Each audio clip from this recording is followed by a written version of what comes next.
One. Have a great day. Good morning, Manitoba. I'm Marcy Marcusa with our team at Information Radio on CBC. This is 89.3 FM, 990 AM on the app or YouTube. It's where you're listening, and thanks for being with us. 3 minutes to 6 a.m.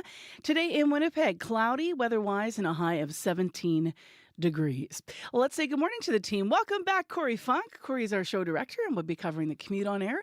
Good morning, Mr. Abby Yummy behind the controls. Abby's our technical producer and covers weather on the show. And good morning to Brad Lillies, who's also here busy behind our YouTube channel. We're with you on air till 8:37 a.m. So far, we have nothing urgent to report in traffic at this hour. It's early, of course. But please give us a call, 788-3093. That's our traffic line through the morning. Heather Wells is in also from our news center, and she's here with headlines. Good morning. Well, Kevin Klein says he is no longer a politician, but a newspaper owner. Klein is head of a group buying the Winnipeg Sun from Post Media. The Klein Group also is purchasing the Graphic Leader in Portage la Prairie and the Kenora Miner and News.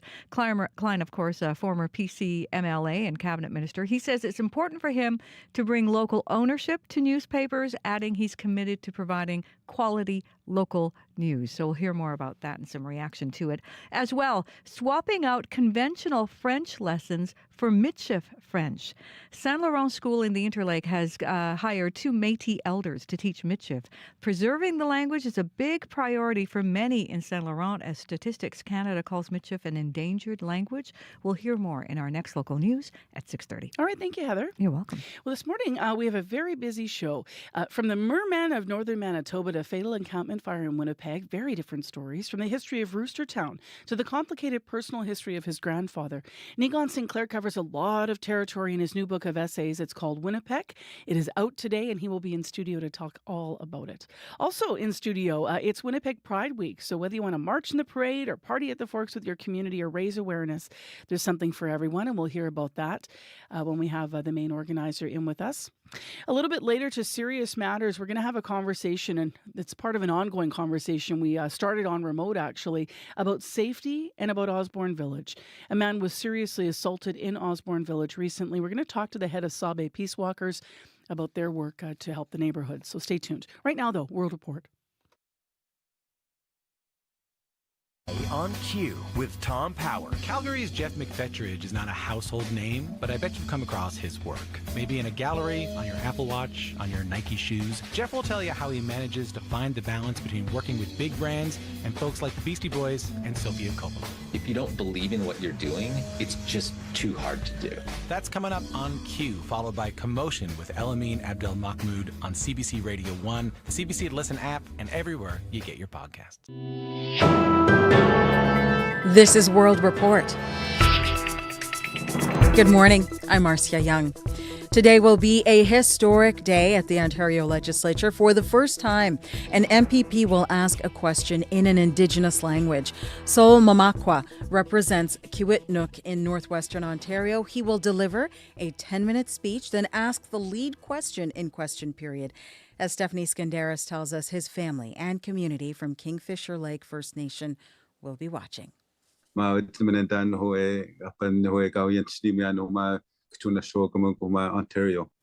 Mamakwa wasn't sure this day would ever come.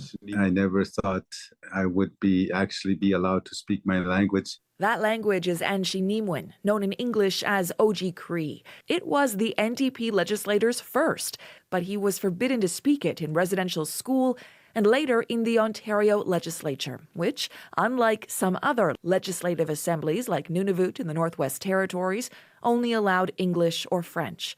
Ontario's rule finally changed in March. Progress, Mamakwa says, is overdue. It's a path to reconciliation, that we cannot continue to function in colonial ways. Riley Yesno is a fellow at the Yellowhead Institute, a Toronto-based, Indigenous-led research institute. She says people also need to pay attention to the content of Mamakwa's question, likely to be about long-term care for Indigenous people. This moment can be its most meaningful moment if we then do that work once again to honor it with substantive action. So it's not just this individual good thing, but actually a wider phenomenon. 2 Anishinaabe interpreters will provide live translation and transcription of Mamakwa's remarks. He's dedicating them to his mother, to residential school survivors, and to Indigenous people who have lost their language and those fighting to keep it. It starts with language, and we want a better Ontario. We want a better Canada. This is a start. Stephanie Skandaris, CBC News, Toronto. Canada's spy agency and the Prime Minister's national security advisor do not always agree. And during the last election, that meant some intelligence on foreign interference did not make it to Justin Trudeau's desk. It is all laid out in a new report from the National Security and Intelligence Review Agency. It was tabled last night in the House of Commons. The CBC's Kate McKenna joins us from our Parliamentary Bureau to take us through this report. Katie, what is in it?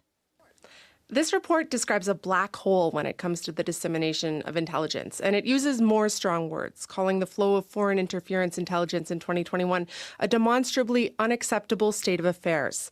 This intelligence watchdog was tasked with looking into Chinese foreign interference between 2018 and 2023, specifically how Canadian intelligence was shared internally. It found that CSIS and the federal government didn't track who had received and read intelligence reports, and that some reports didn't even make it to the Prime Minister's desk because of an important difference in opinion on what constituted a threat. The report says the Prime Minister's National Security Intelligence Advisor viewed the reports as recounting standard diplomatic activity, but CSIS clearly disagreed because it took the time to collect, analyze, and report on activities it considered to be significant threats.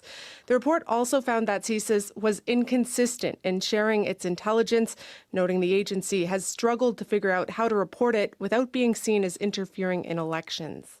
How does this report fit into the broader investigation into foreign election interference? Well, in some ways, this report complements what we've heard during the foreign interference inquiry, specifically that on some occasions information didn't reach its intended recipient or that it wasn't understood by those who read it. Those questions have dogged this government, and we're expecting them to react to this report later today. Thank you, Kate. You're welcome. The CBC's Kate McKenna reporting from Ottawa. Closing arguments are expected to begin this morning in Donald Trump's hush money trial in New York. It is the first of 4 criminal cases against the former president. The CBC's Katie Simpson is in New York and joins us with more. Katie, walk us through what we're expecting today. It all comes down to today, really. Prosecutors and the defense team have one last chance to make their respective cases to the jury before Donald Trump's fate is in their hands. Prosecutors accuse Trump of falsifying business records to hide hush money payments to adult film star Stormy Daniels to keep their alleged affair a secret so it would not hurt his 2016 election campaign. Jurors heard all kinds of salacious details about their alleged sexual encounter and how Trump's former fixer Michael Cohen said he went about paying her for silence and how those payments were authorized by Trump and kept on the Trump organization's books, arguing that Trump was a detail-oriented person when it came to his money and that he was really, really frugal. Now, Cohen's credibility could pose a significant challenge for the jurors. He's lied under oath in the past. The defense tried to poke holes in his testimony. And while on the stand, he admitted to stealing from the Trump organization. The defense says Trump did not have an affair with Stormy Daniels, accusing her of making the whole thing up for money and that there is nothing illegal with non-disclosure agreements. And Katie, what is at stake if the jury finds Trump guilty? Well, technically it's his freedom that's at stake, but experts warn it's unlikely that prison time will happen if there is a guilty verdict in this case. Similar convictions in the past for first-time offenders have not ended with prison time. Trump could be acquitted, and that would allow him to get back to a more traditional election campaign, or if there is a guilty verdict, we can expect Trump and his team to appeal. That process will likely be put on hold through the presidential election, and then the appeal process could take years to move through the courts. And while a guilty verdict would be a historic first criminal conviction of a former U.S. president, again, if that's the case, don't expect him to be taken away in handcuffs or anything like that. There will need to be a sentencing hearing, and keep in mind the judge in this case has been very aware of the historic nature of this case and the fact that Trump is a presidential candidate and the response from the public, what it could be depending on how this all goes. All right. Thank you so much, Katie. Thanks. The CBC's Katie Simpson in New York. Residents of a southwestern Quebec community will soon find out whether a tornado touched down. Environment Canada says a severe thunderstorm was passing through Rigaud late yesterday afternoon, and signs of a tornado were left behind. Several homes, farm buildings, and grain silos have been damaged. Investigators from Western University's Northern Tornadoes Project are expected to assess the damage today. Independent daily newspapers have become an endangered species in Canada, but that cannot be said about Winnipeg. Residents in that city could soon be getting their second independent daily paper. The CBC's Bartley Kivas has the scoop on the new owner. We need more local ownership. We need committed people in the communities that they serve. That's Kevin Klein, the leader of a new ownership group for the Winnipeg Sun. Klein's a former city councillor who ran for mayor and finished third. He was also a cabinet minister in the former PC government. Klein's now returning to his former work in media.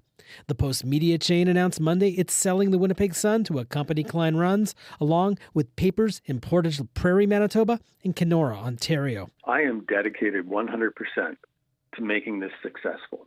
It is important to have another voice in Winnipeg. The city's other paper, the older and larger Winnipeg Free Press, is also independently owned. That makes Winnipeg unique in Western Canada in having two daily independents. Unifor represents workers at the Sun.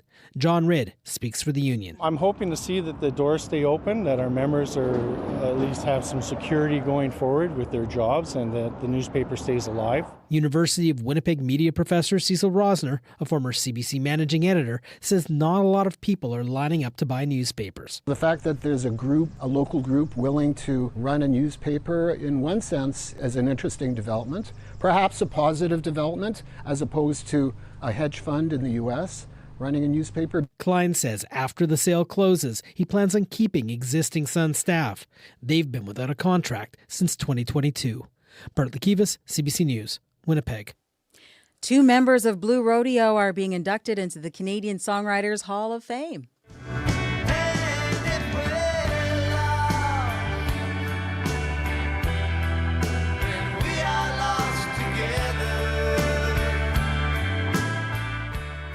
Greg Keeler and Jim Cuddy share songwriting duties, and they are not the only beloved creators who are being honored this year. Tom Cochrane and Sarah McLachlan are being inducted, and so is Quebec singer Diane Tell. She wrote the controversial classic Si j'étais un homme, that translates to If I Were a Man. All the songwriting honorees will be toasted at a ceremony in September at Toronto's Massey Hall. So much control. And that is the latest national and international news from World Report. I'm Marcia Young. I've heard it all so many times before.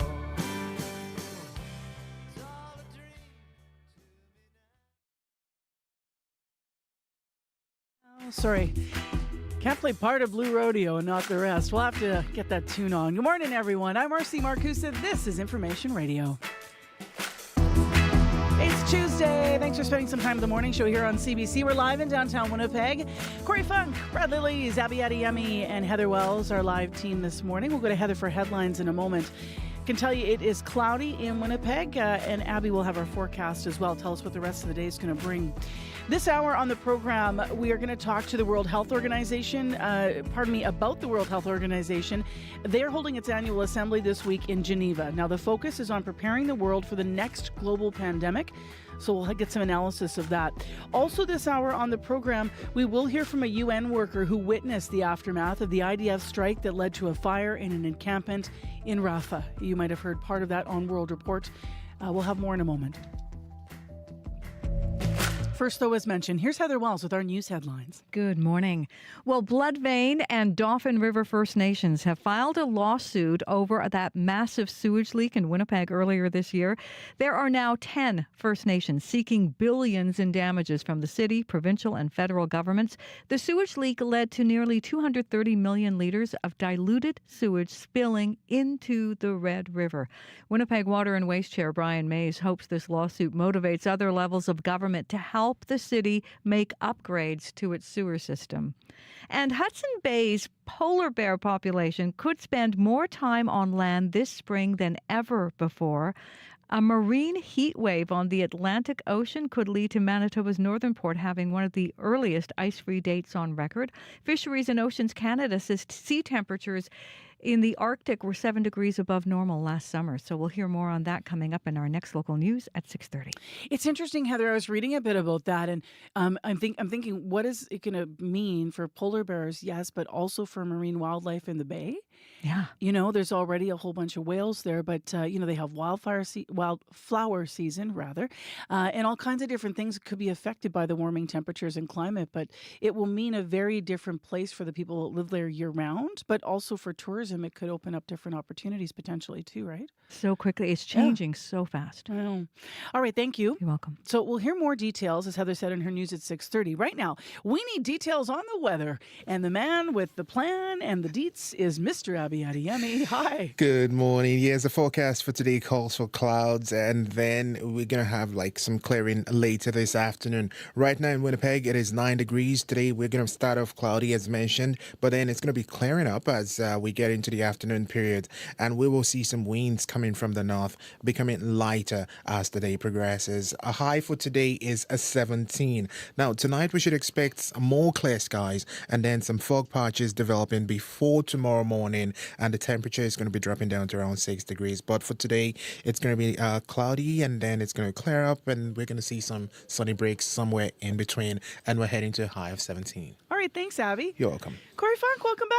Thank you. Good to be back. Good. We'll ask you what you were doing later. I know you were on an epic run, but I want to make sure we have time to really talk about it because we're all proud of you all the time. Yeah. The commute? I had to look no further than just out the studio window this morning, right at the corner of Portage and Spence. They are drawing fresh white new lines crossing Portage. And if you're going westbound, they've got pylons up. You just got your left lane right now, westbound Portage at Portage and Spence. So everyone's kind of funneling into there. Might slow down your commute a bit. I'll keep an eye on that. Maybe once that paint dries, I'm sure those pylons will go away. But until then, stay left if you're heading westbound Portage, heading towards the CBC building here at Spence. If you see anything else though going on, give me a call on the CBC commuter line if you're walking, biking, driving, 204-788-3093.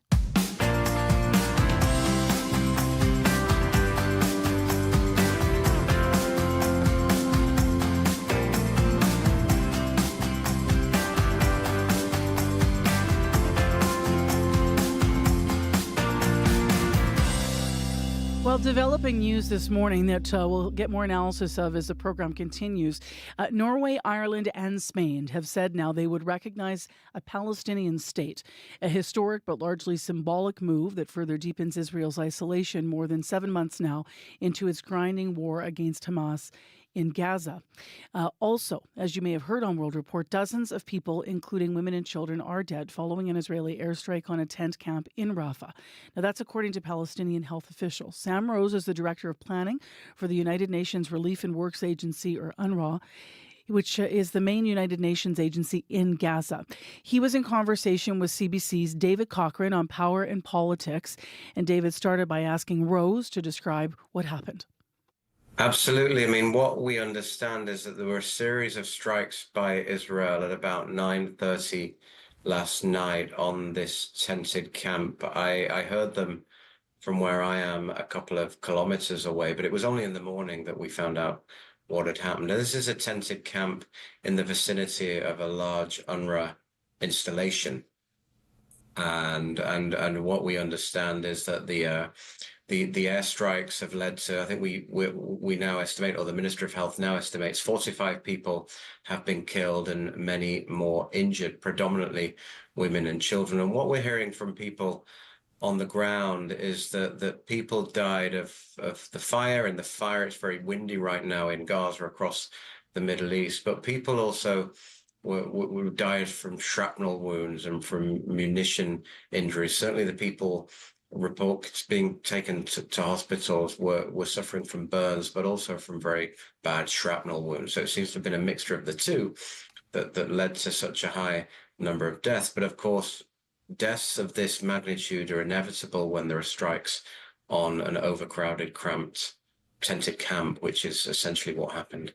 What is your understanding, Sam Rose, on whether or not this was in a humanitarian safe zone? We saw some reports saying it was, and then some further reports saying it wasn't necessarily inside the humanitarian areas where Israel was telling people to go. What is your best understanding of the status of this area where this strike happened?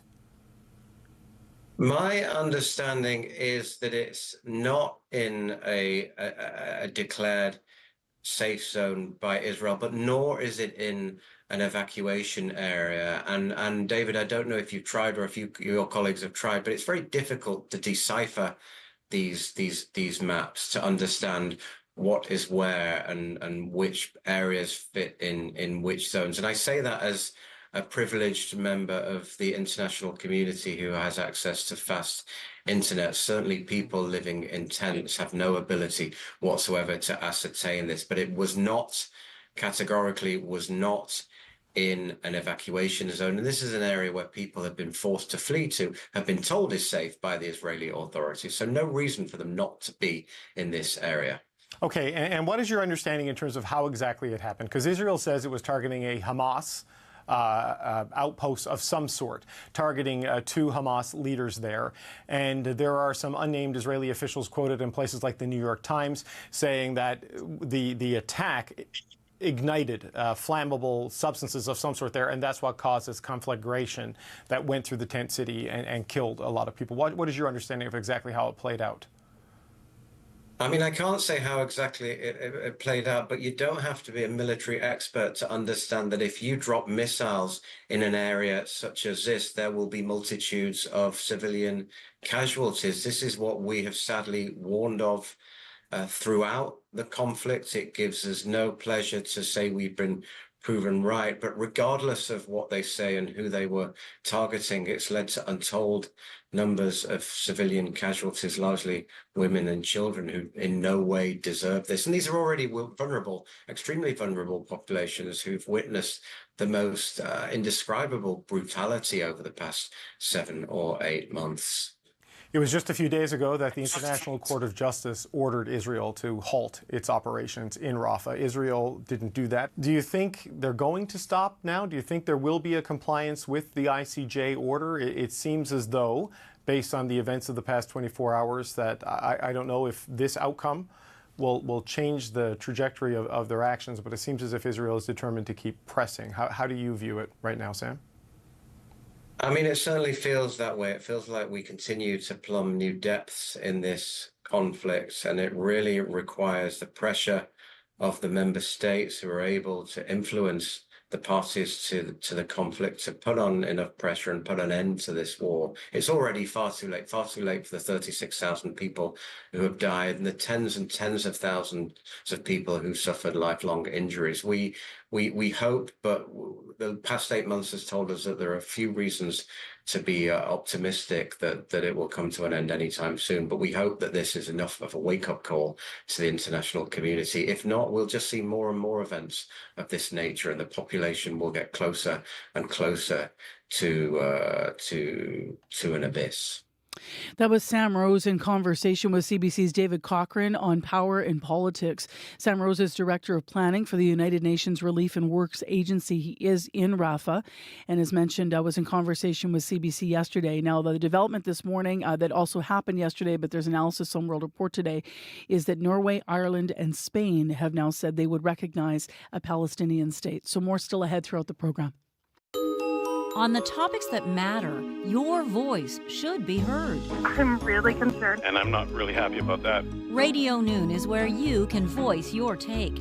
I'm Janet Stewart. From 12:30 to 1 p.m., Radio Noon opens the phone lines on one important topic. It just brings everyone together. Radio Noon's call-in segment, 204-780-0893. We want to hear from you, weekdays on CBC.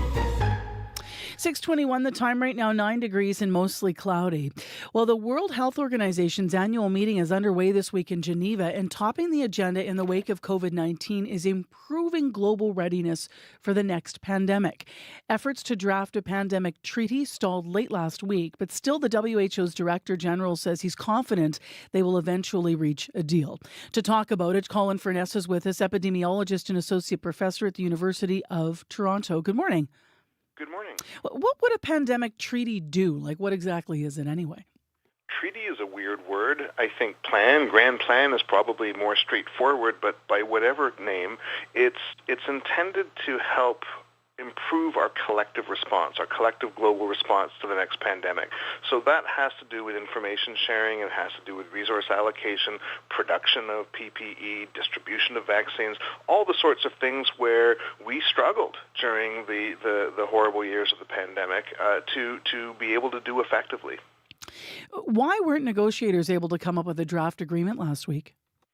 I think it's a question of trying to boil the ocean. It's very difficult, maybe impossible, to get international consensus on complicated problems. If you think about things like climate change or global flows of capital, different regions, different countries have different values, different capacities, different priorities, and also different political contexts, whether health is a human right or a commodity, for example. So if you've got 194 member nations, all of whom diverge on these really fundamental ways of seeing the world and understanding what's important, it's kind of amazing to imagine that anyone could agree on anything. So I think this boiling the ocean approach of trying to get everybody on side for a grand plan, unfortunately, I think the ideals are great, but I just don't think it's possible. So WHO head Tedros Adhanom Ghebreyesus said that yesterday he's confident they will eventually reach an agreement on this treaty, as they call it. Where do efforts on improving readiness for the next pandemic focus now? So if I were the Director General, I'd be up there trying to put a positive spin on this somehow. And I think behind the scenes, I'd be trying to look at what are the pieces that are most effective? What's most ready to go? Where do we have the most consensus, and can we focus on those? So I suspect we'll probably see smaller scale announcements in the coming months and beyond around agreements on certain pieces, on personal protective equipment manufacturing, for example. But if it were up to me, I would go for the low-hanging fruit. The WHO has said very recently, and this is absolutely important, that COVID is airborne. That means that our hospitals don't actually have safe air. It means that restaurants and hotels and schools and buses, we need indoor air quality standards for all of these places. And if we want to avoid lockdowns, if we want to avoid lots of death, we could be fixing that now. And that would protect us from wildfire smoke and VOCs and all sorts of other things in the air too. So there's an example of standards that could be propagated and adopted by member nations as they see fit and as they're able, and I wish that work were getting done. So I think we might see smaller scale and more specific and more tangible initiatives, and I really hope they orient to indoor air quality. You don't sound hopeful, though.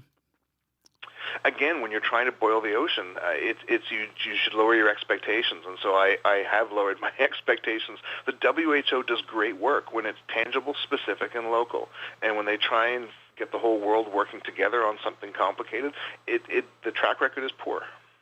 Colin, thank you very much for being with us this morning. Appreciate it. My pleasure, anytime. Thanks. Colin Furness is an epidemiologist and associate professor at the University of Toronto, talking about what is happening with the World Health Organization's annual meeting, which is underway this week in Geneva. 6:25 a.m. the time right now on 89.3, 990 a.m. on the app or on YouTube. Thanks so much for joining us this morning.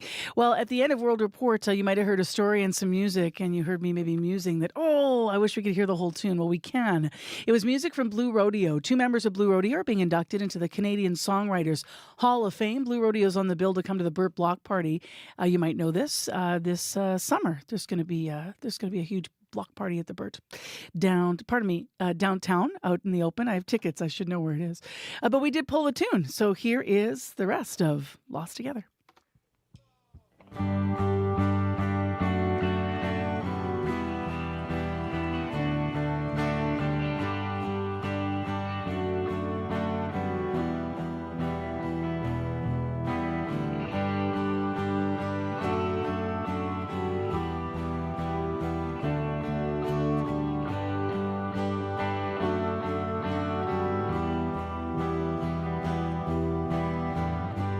Strange and beautiful are the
so much control by so few, stumbling from one disaster to another. I've heard it all so many times before. It's all a dream to me now, a dream to me now. And if we're lost, then we are lost together.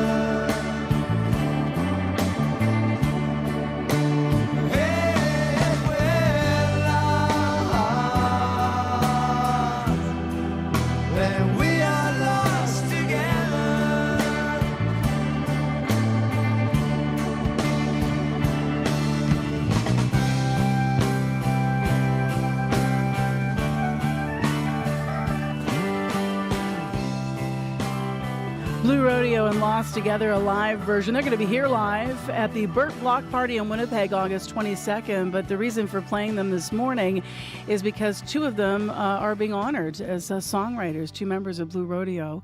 The other creators who are being honored this year in the Canadian Music Hall of Fame, Sarah McLachlan being inducted, and so is Quebec singer Diane Tell. And all the songwriting honorees will be toasted at a ceremony in September at Toronto's Massey Hall. And we can take Blue Rodeo right to the news. I just want to mention, if you need us in traffic, 788-3093, and we have business news coming up. Canada's Competition Bureau this morning says it's going to look into the country's air travel industry, so we'll get the details from Crystal Lee Ramlakan after the news. And Blue Rodeo is going to get us there with more of Lost Together.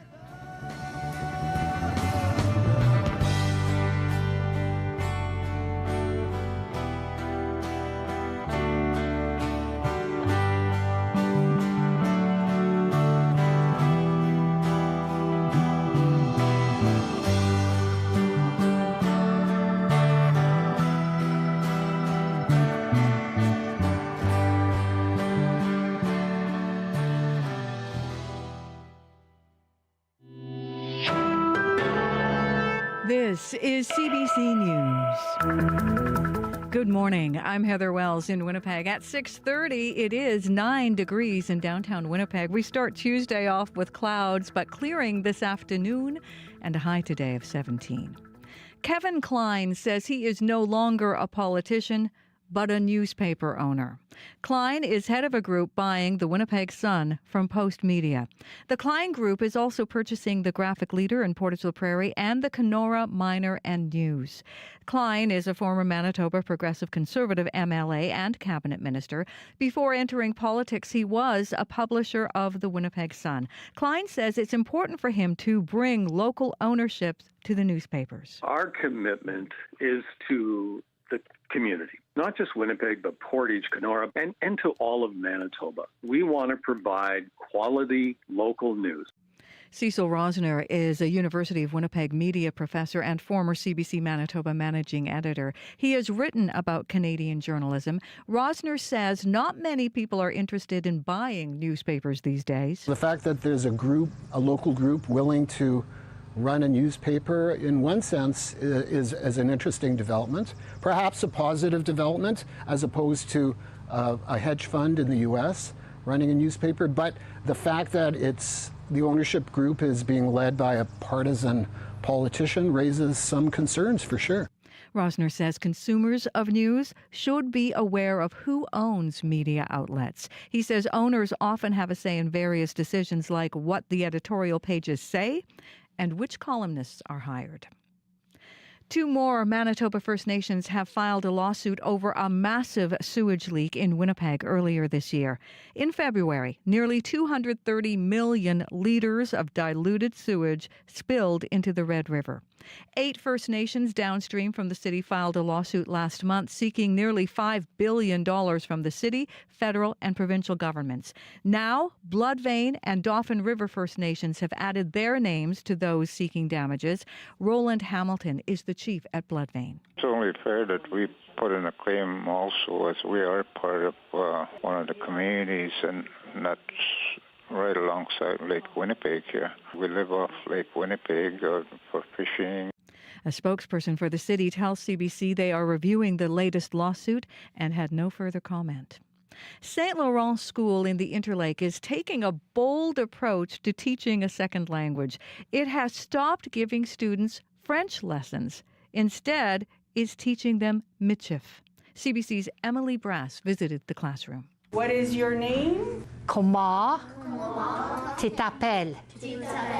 If you think that sounds different than the French you learned in school, ben certain, you're right. Kids at St. Laurent School aren't learning conventional French, but Michif French. Grade 4 student Nova Coutu says her parents are thrilled. They like that I'm learning it, and they start talking Michif to me, so I gotta try guessing what it means. The classes aren't taught by formally trained teachers, but mémères, or grandmothers in Michif French. Debbie Lavallee and Denise Coutu say stigma kept generations of Métis people from learning. We're losing the language. When I went to school, it was a shame put on us. I went to a school where nuns were teaching. They didn't want us to speak our language. The mémères hope to turn that around using lessons that are also fun, like playing bingo. Augur. Bingo. Bingo. Some students say they're even starting to speak Michif French outside the classroom. Emily Brass, CBC News, Saint Laurent, Manitoba.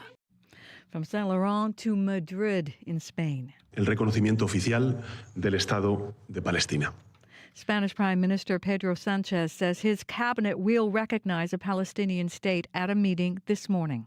Ireland and Norway are also expected to make the same recognition later today. Earlier this month at the United Nations, 143 out of 193 countries voted in favor of Palestinian statehood. Canada abstained from that vote. You can hear the latest national and international news coming up on World Report at 7. A warming climate and warming Arctic Ocean are causing renewed concern in northern Manitoba. A marine heat wave that started last summer could lead to Manitoba's northern port having one of the earliest ice-free dates on record. Andrew DeRocher is a biological sciences professor at the University of Alberta. He has been studying polar bears in Churchill for 40 years. This has been an unusual year. The ice has been quite light for large parts of the winter period. It was a bit slow to form, and we had some very warm water in Hudson Bay in 2023. DeRocher says climate change is leading to bears having 5 fewer days on the ice each decade. The Dallas Stars beat the Edmonton Oilers last night in Game 3 of the Western Conference Finals of the Stanley Cup playoffs. Final score 5-3. Stuart Skinner is Edmonton's goalie. We just let off the gas a little bit, and then when they started rolling, they just kept rolling. And then once they got momentum, we kind of just, I think as a whole unit, we were just watching them kind of do their thing. And the Stars' Jason Robertson with a hat trick last night. The Stars now lead the series 2-1. Game 4 goes tomorrow in Edmonton. You can find the latest news updated throughout the day at cbc.ca/Manitoba. All right. Thank you, Heather. You're welcome. It's time for the regional forecast from CBC with Abby. Good morning. Once again, looking at the forecast here, the province looks like we're just hovering around between 8 and 9 degrees. Here in Winnipeg, we are at 9. It's cloudy outside. We should expect those clouds to part later, and then it's going to bring us to the high of 17 degrees. And tonight will clear up. We're going to see some fog patches later. Heading west to Brandon, where it's 7 degrees and mostly cloudy. Today's forecast calls for mainly cloudy conditions, and then it's going to be clearing up as the morning progresses. We will be seeing a high of 16. Moving north to Thompson, where it's chilly at -2, but the sun is already making its appearance. It's going to be mainly sunny for folks in Thompson this morning, and we'll be seeing a high of 15. Further north in Churchill, it is 0 with some clouds in the sky. Today will be mainly sunny also, and we'll touch a high of 12. Down in Dauphin, we're at 7 degrees and cloudy. Some fog patches they're waking up to this morning, but that will be clearing up as the morning progresses, and we'll be reaching a high of 15. Gimli is at 7 degrees and cloudy for the Interlake region today. We should be anticipating mainly cloudy conditions, and then that would clear up and the highs will touch 17. Steinbach is currently at 9 degrees and cloudy, and the cloud cloud will stick around, but expect some clearing later this afternoon, and your high is 16. And finally, Morris, 8 degrees and cloudy for the Pembina Valley region. Expect mainly cloudy conditions and some clearing later, high 16. All right, thanks, Abby. You're welcome. So I think, Abby, we should get Crystalie up here to ask Corey some questions. Hey, Crystalie Ramlakan. Crystalie is here, of course, with business news in a moment, but Corey Funk's back. He was off the show yesterday.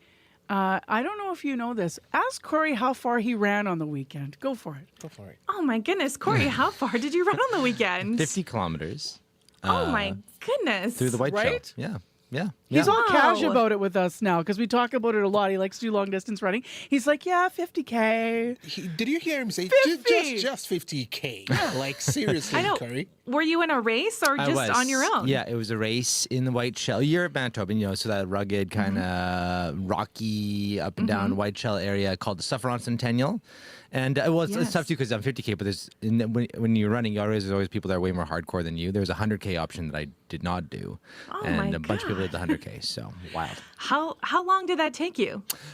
Just over 5 hours. 5:06, I think, was my official time. And where'd you place? 5th place.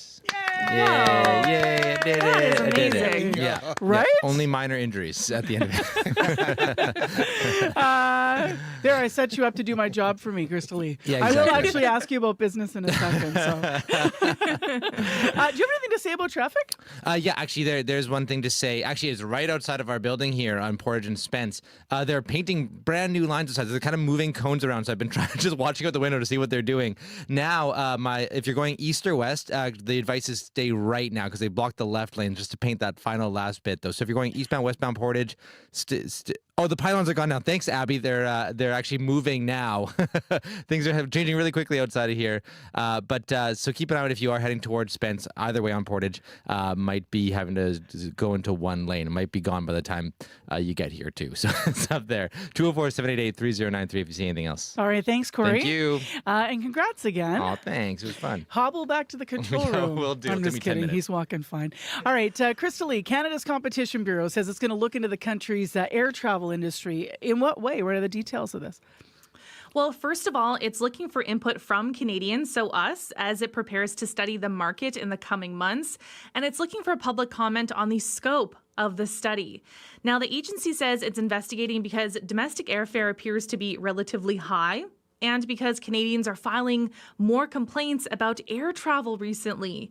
It also says domestic air travel is concentrated with only two major airlines, WestJet and Air Canada, and that new airlines seem to have difficulties joining the industry. Now, so far it appears the Bureau wants to ask how policymakers can support airline entry and expansion and how they can support consumers when shopping for airfares. Here's Anthony DeRoche, who is a Deputy Commissioner with the Competition Bureau. Why this matters is because we know that competition means lower prices, more choice, more innovation, and airline competition really matters. The public has until June 17th to submit feedback, and the plan is to complete the study by next summer. Now, the report would make recommendations to government, but it's not looking at any specific allegations of wrongdoing.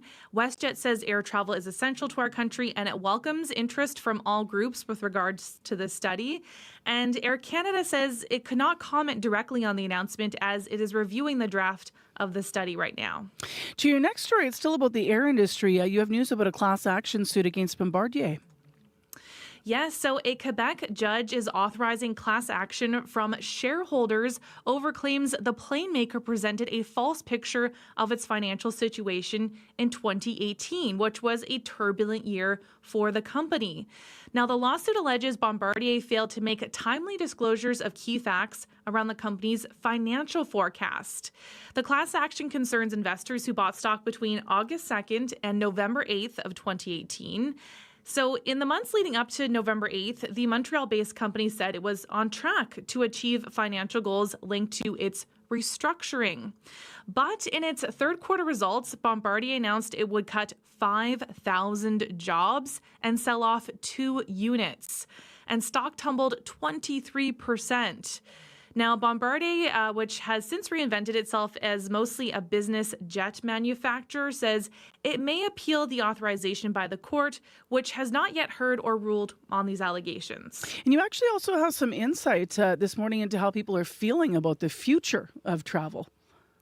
Yes, so Canadians feel both optimism and concern over the prospect of flying cars and drones.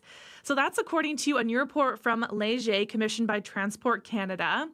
Now, despite limited knowledge of the futuristic transport mode, respondents liked advanced air mobility's potential for search and rescue, firefighting, medical use, and other critical services. Comfort with those three uses of the technology in urban areas hovered at around 80%, but transport of people rather than things notched below 50% of people in favor. Concerns over safety, affordability, environmental impact, and privacy tempered enthusiasm. Now, in Canada, drones are deployed for tasks ranging from aerial photography to search and rescue missions and wildfire detection. Meanwhile, air taxis, long hyped as the next giant leap in short-haul passenger transport, are coming closer to being a public reality. Really? Yes. So in the U.S., electric air taxis will be cleared for the skies by 2028. And that's according to a regulatory timeline laid out by the Federal Aviation Administration last July. Now, some manufacturers even have next year as their target. And the machines carry the promise of delivering people and goods across congested areas and between nearby cities. But of course, there are still headwinds when it comes to technology, regulation, and investment. However, last week, Boeing pledged $240 million toward a Montreal area aerospace cluster that will include advanced air mobility research. Wow. What's going on in the markets?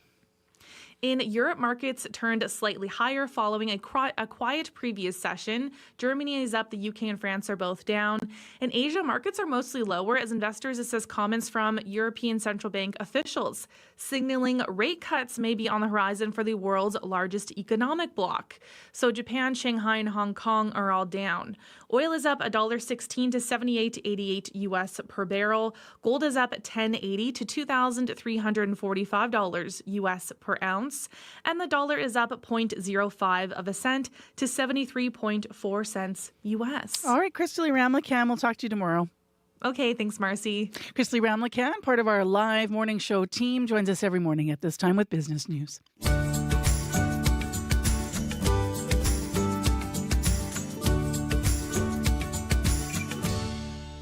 Well, we got a lot of feedback yesterday on an item that we had on for you. We already started talking about grad. Remember, June is the end of this week, and people are getting ready with grad dresses. So our community reporter, Shanley Vidal, came in to talk about the cost of dresses, how people are thrifting, remaking dresses, maybe getting them also made haute couture, depending on your budget. So we asked you about what you wore to grad.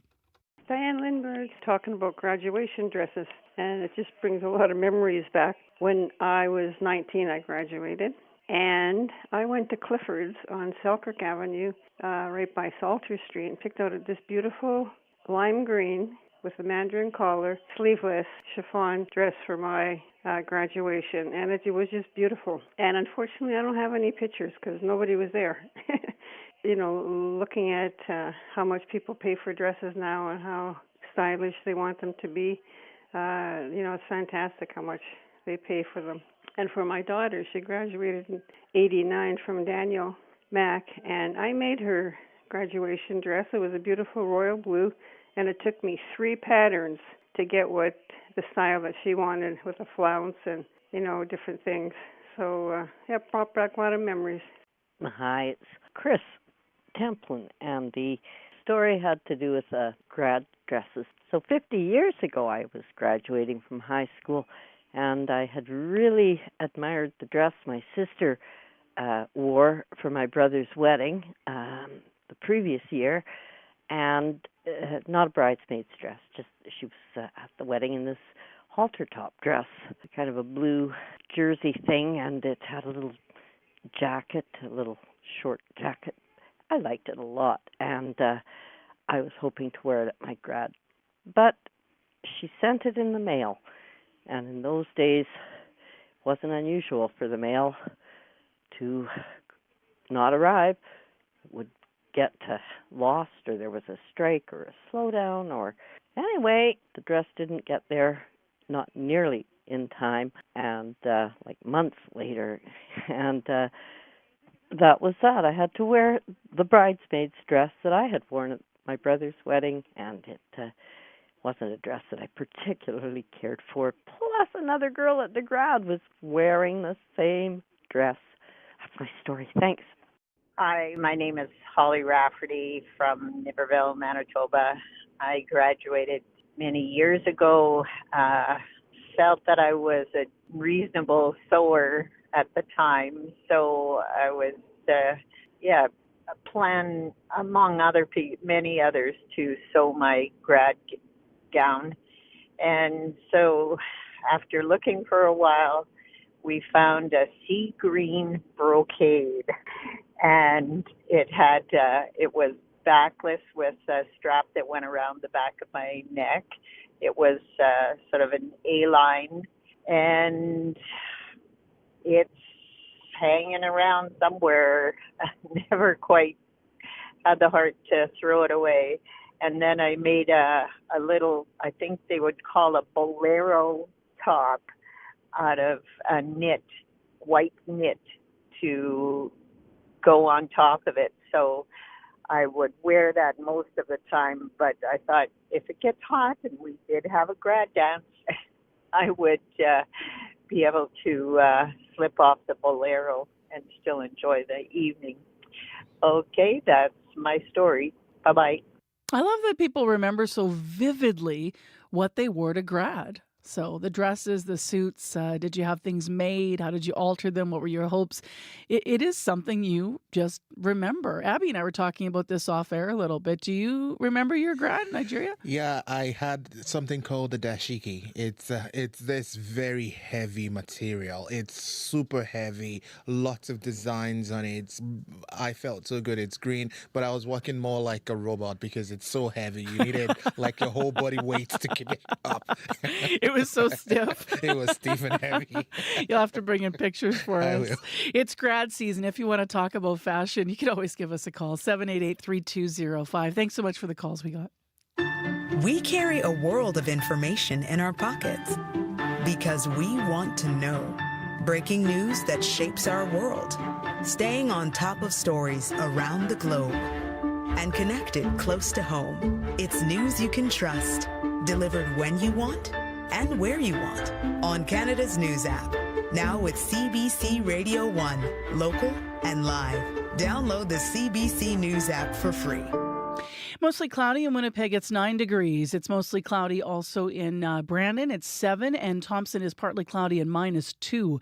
For Winnipeg today, it's going to be cloudy through the day, through the morning rather, clearing this afternoon, and then light wind, a high of 17. Staying clear tonight, low 6, and then tomorrow some nice sunshine and a high of 22. So not hot, but pretty nice actually for the city of Winnipeg. In traffic, if you need us, 788-3093. World Report, national and international news is coming up here in 9 minutes at 7 o'clock. Right now, though, the Liberals have just a few weeks to get their priorities through the House of Commons before summer break, and one of those is the proposed Pharmacare legislation. It would set up the framework, legislation would, for the program. It's a key plank in the supply and confidence agreement in the federal Liberals' agreement with the Dems, the New Democrats. To talk about what to expect, Ryan Tumulty is with us, as he is often on Tuesday mornings. He's a parliamentary reporter with the National Post. Hi there, Ryan. Hi there. So where are we at in the journey of this Bill C-64, the proposed Pharmacare legislation? Yeah, so it's actually being fast-tracked through the House of Commons. They've expedited the whole thing with agreement between the Liberals and the NDP. And, it's gone through most of its committee work. It will probably reach third reading maybe later this week, but certainly I think almost certainly before the end of the session at the end of June. And so assuming that happens, what obstacles will be ahead for the Minister of Health before medications actually reach people? Yeah, so a few, frankly.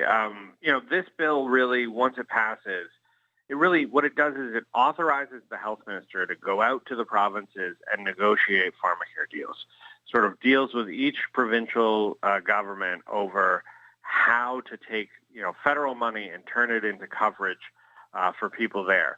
So a lot of provinces have some kind of maybe low income or senior focused drug plan. I think some of them may want to expand it, but I think a lot of them are also maybe going to be gun shy about doing a deal with the federal Liberals right now. There is an election next year. Many of them may want to wait to see how that turns out before they sign on to a deal with the federal government. There are a fair number of hurdles. And then, even after you get through that part, you have to start talking about the logistics of how this works, right? And we saw that with the dental care program where the legislation passed, but it took about 2 years before people had like a card in their hand that they could use. I neglected to ask you about criticisms that we've heard so far about this potential legislation. Yeah, so definitely we've heard some criticisms from, people in the insurance industry and people in the, pharma space. Essentially, the big criticism is this actually needed? There's a fair bit of concern that, when you look at employer-covered plans, you look at plans offered by provinces today for low-income people, that maybe this isn't needed, that, there's plenty of coverage out there already. I think there's also some concern, that when if a full program were to be put in place, that employers might decide they're not going to offer drug coverage anymore, and they'll stop offering that benefit to their employees.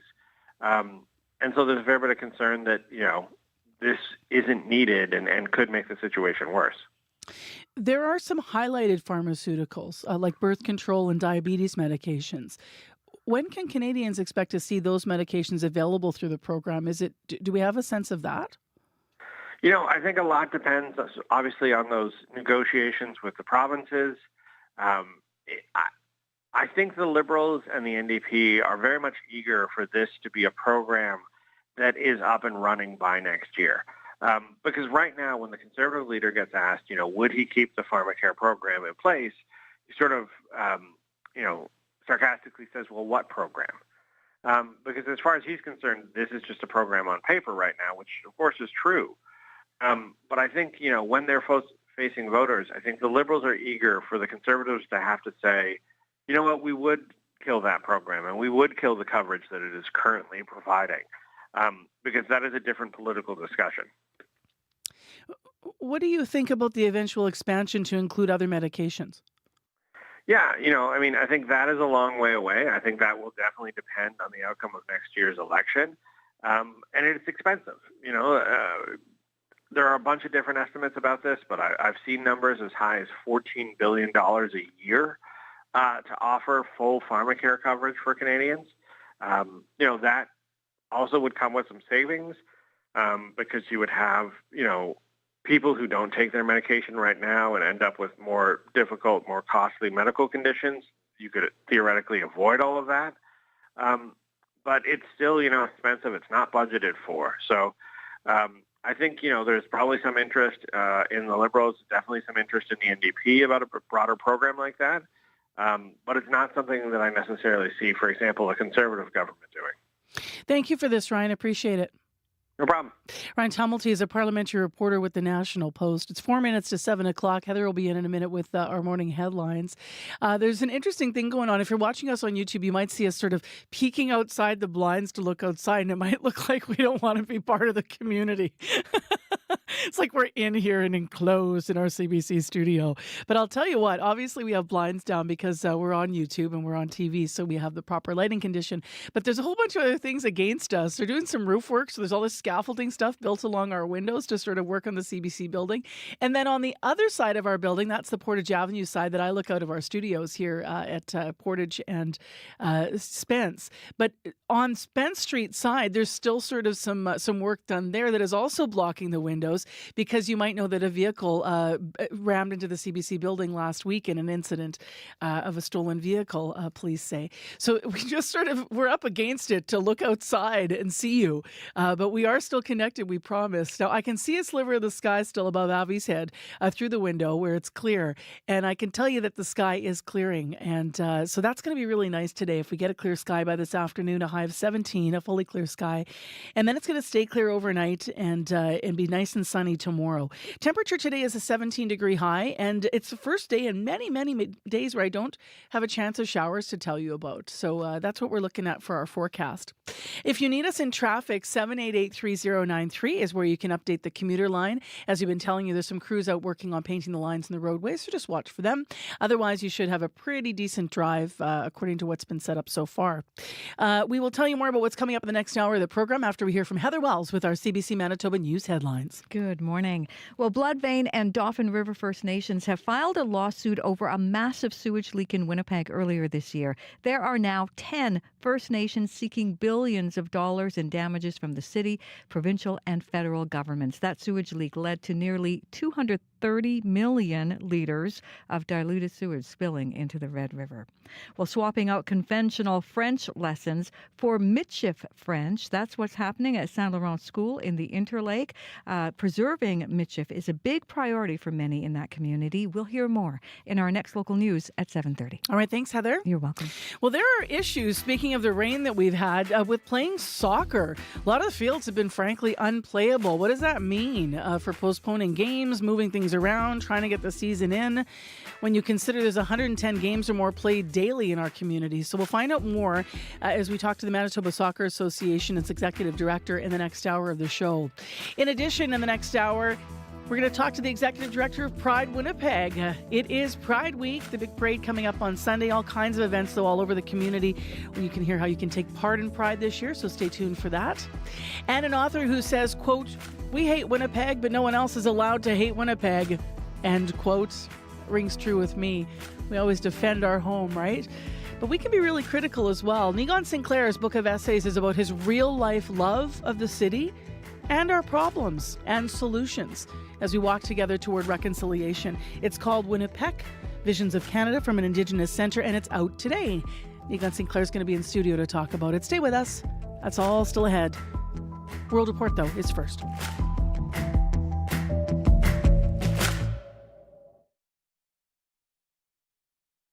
On The Current. She learned how to handle explosives. She learned how to make bombs. It is the untold story of two Canadians who were part of a secret mission behind enemy lines in the Second World War. And it's a love story as well. The CBC's Nala Ayed brings us the tale of one Canadian couple coming up on The Current. The Current with Matt Galloway. This morning at 8:37, 9:07 in Newfoundland. And on the CBC Listen app. This is World Report. This is World Report. Good morning. I'm Marcia Young. Today, 3 European countries are officially recognizing the State of Palestine. Ireland, Norway, and Spain call it a historic day aimed at bringing peace to the Middle East. But Israel is rejecting that. Its foreign minister is accusing Spain of being complicit in war crimes. Anna Cunningham has the latest from London. The State of Palestine must be viable, with the West Bank and Gaza connected by a corridor, and with East Jerusalem as its capital. Spain's Prime Minister Pedro Sánchez says a Palestinian state must be unified under a legitimate government of the Palestinian National Authority. Spain, Ireland and Norway's decision has angered Israel. It is warning of further instability in the region.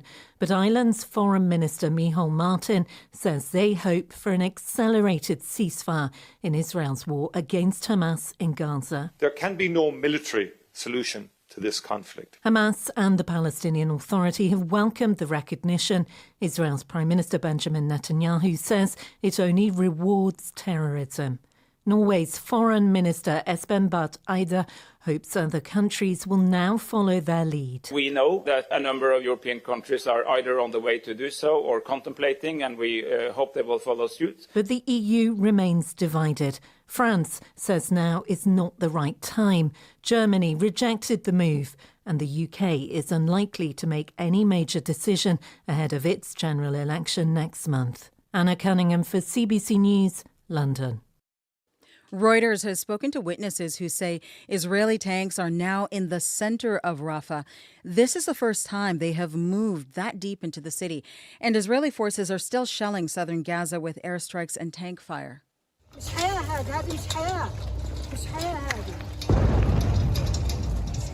This woman is one of the hundreds of thousands of people who fled to Rafah. She says she has no life there. She just walks the streets. UNRWA says nearly 1 million people have fled Rafah in the past 3 weeks. Today, the UN Security Council is holding an emergency meeting to discuss the Israeli airstrike that hit a tent camp on Sunday. At least 45 Palestinians were killed. Many more were injured. Israel's military says it will investigate the mishap while continuing its war against Hamas. Closing arguments are expected to begin today in the first ever criminal trial of a former U.S. president. The hush money trial in New York is the first of 4 criminal cases against Donald Trump. The defense, followed by the prosecution, will make their final pitches to jurors. It's all happening against the backdrop of what could be a very close presidential election race. The CBC's Katie Simpson has more from New York. You should nominate me or at least vote for me, and we should win together. Donald Trump is coming off a rocky Memorial Day long weekend, getting booed while appealing for votes in Washington, D.C. at the Libertarian National Convention. A day later, he was showered in praise by voters at a NASCAR race in North Carolina. Trump's week ahead could be just as volatile. Closing arguments begin today in his criminal hush money trial. Over 5 weeks of testimony, jurors heard from more than 20 witnesses in exchanges that became incredibly tense at times. Prosecutors accused Trump of committing election fraud by hiding hush money payments to porn star Stormy Daniels to keep their alleged affair secret during the 2016 campaign, relying heavily on Trump's former fixer, Michael Cohen, as their star witness. The defense says the affair never happened. There is nothing illegal about non-disclosure agreements, and that Cohen is a proven liar who admitted to stealing from the Trump Organization. Deliberations are expected to start tomorrow. If Trump is found guilty, he'll be the first former U.S. president to ever be criminally convicted. While prison is a possibility, experts have said past convictions on similar charges for first-time offenders have not faced that kind of severe punishment. Katie Simpson, CBC News, New York. Papua New Guinea is ordering thousands of residents to evacuate the still active landslide zone. They fear another landslide could happen in the country's remote highlands. Shifting terrain is putting other villages and people in danger. Justine McMahon is country director for Care International in Papua New Guinea. She says thousands more bodies may still be under the mud. 60 houses have definitely been covered in dirt and debris. And they estimate that each house would have a population of between 10 to 18 people. So potentially, yes, it could be quite high. Officials also say streams could become contaminated, and they worry a waterborne disease outbreak is possible. Paris and Germany are trying to resolve some ongoing disagreements. They do not see eye to eye on matters of trade or how best to arm Ukraine. Now, French President Emmanuel Macron is visiting Germany. This is the first state visit by a French president in 24 years. Freelance reporter Rebecca Collard has the details. French President Emmanuel Macron addressing a crowd in front of Dresden's towering Frauenkirche. The church was destroyed by Allied bombs in the Second World War. Its reconstruction in the early 2000s was seen as a sign of European reconciliation. Germany can count on France, and France is counting on Germany. Europe can count on us, Macron tells the crowd in German. But behind the platitudes is a strained relationship between Europe's two biggest powers over issues from energy and trade to European defense and military assistance for Ukraine. In February, Macron told a conference in Paris he would not rule out putting boots on the ground in Ukraine. German Chancellor Olaf Scholz quickly rebuffed that, saying Europe and NATO will not be sending soldiers to Ukraine. In Dresden, Macron pushed for a new concept of European security, one less reliant on the United States. And let's stop being either totally transatlantic or totally nationalistic on this issue. Let's be resolutely Franco-German. Let's be resolutely European, he said. The visit comes just weeks before EU parliamentary elections, where far-right parties are expected to see gains, a shared concern for both Macron and Scholz. Rebecca Collard for CBC News, Berlin. Today will be a landmark day at the Ontario Legislature. For the first time, an MPP will ask a question in an Indigenous language. Saul Mamakwa represents the Kiwetinoong in northwestern Ontario. He will deliver a 10-minute speech, then ask the lead question in question period. As Stephanie Skandaris tells us, his family and community from Kingfisher Lake First Nation will be watching.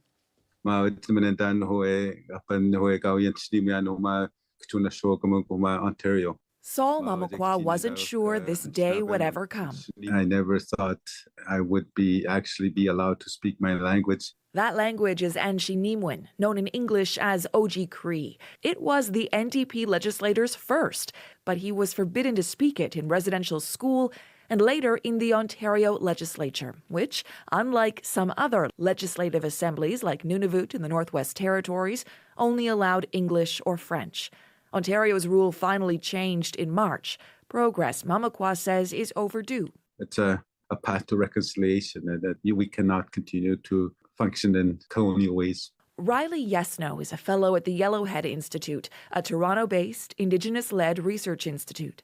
She says people also need to pay attention to the content of Mamakwa's question, likely to be about long-term care for Indigenous people. This moment can be its most meaningful moment if we then do that work once again to honor it with substantive action. So it's not just this individual good thing, but actually a wider phenomenon. 2 Anishinaabe interpreters will provide live translation and transcription of Mamakwa's remarks. He's dedicating them to his mother, to residential school survivors, and to Indigenous people who have lost their language and those fighting to keep it. It starts with language, and we want a better Ontario. We want a better Canada. This is a start. Stephanie Skandaris, CBC News, Toronto. More big names are entering the Canadian Songwriters Hall of Fame. Your love is better than ice cream, better than... Sarah McLachlan is one of them, so is Tom Cochrane, Quebec singer Diantel, as well as Blue Rodeo's Jim Cuddy and Greg Keeler. The beloved Canadian creators will be toasted at an induction ceremony in Toronto's Massey Hall in September. Presenters and performers have not yet been announced. Way down. It's a long way down. And that is the latest national and international news from World Report. I'm Marcia Young. The place where we started from.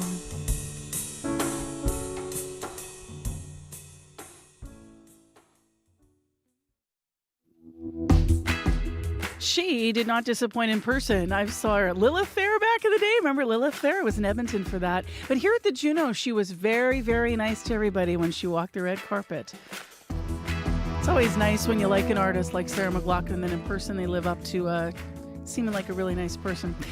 Congrats to all the inductees. It is 7:10 a.m. on 89.3. You're on CBC, 9:90 a.m. as well on the app or YouTube. I'm Marcy Marcusa. This hour on the program, an author who says we hate Winnipeg, but nobody else is allowed to hate Winnipeg. Neon Sinclair's book of essays about his real-life love of the city and our problems and solutions as we walk together toward reconciliation comes out today. He's going to be in studio to talk about Winnipeg. It's the name of the book. In addition, this hour, it's Pride Week. We'll find out more about what you can do this week. Lots of events going on, and also the meaning and the importance of being an ally if you're not part of community. And while some farmers might be happy about the rain, it is messing up soccer. So we'll hear more about the challenges with all the games that have had to be postponed because of the wet fields out there. Stay tuned. That's all still ahead. Right now, let's go to Heather Wells, who's here with our news headlines. Good morning, Heather. Good morning. Well, Kevin Klein says he is no longer a politician, but a newspaper owner. Klein is head of a group buying the Winnipeg Sun from Post Media. The Klein Group also is purchasing the Portage Graphic Leader and the Kenora Miner and News. Klein is a former Manitoba PC MLA and cabinet minister. He says it's important for him to bring local ownership to newspapers and is committed to providing quality local news. We're going to hear some reaction coming up. As well, Hudson Bay's polar bear population could spend more time on land this spring than ever before. A marine heat wave on the Atlantic Ocean could lead to Manitoba's northern port having one of the earliest ice-free dates on record. I'll be back with more on that and other Manitoba news at 7:30.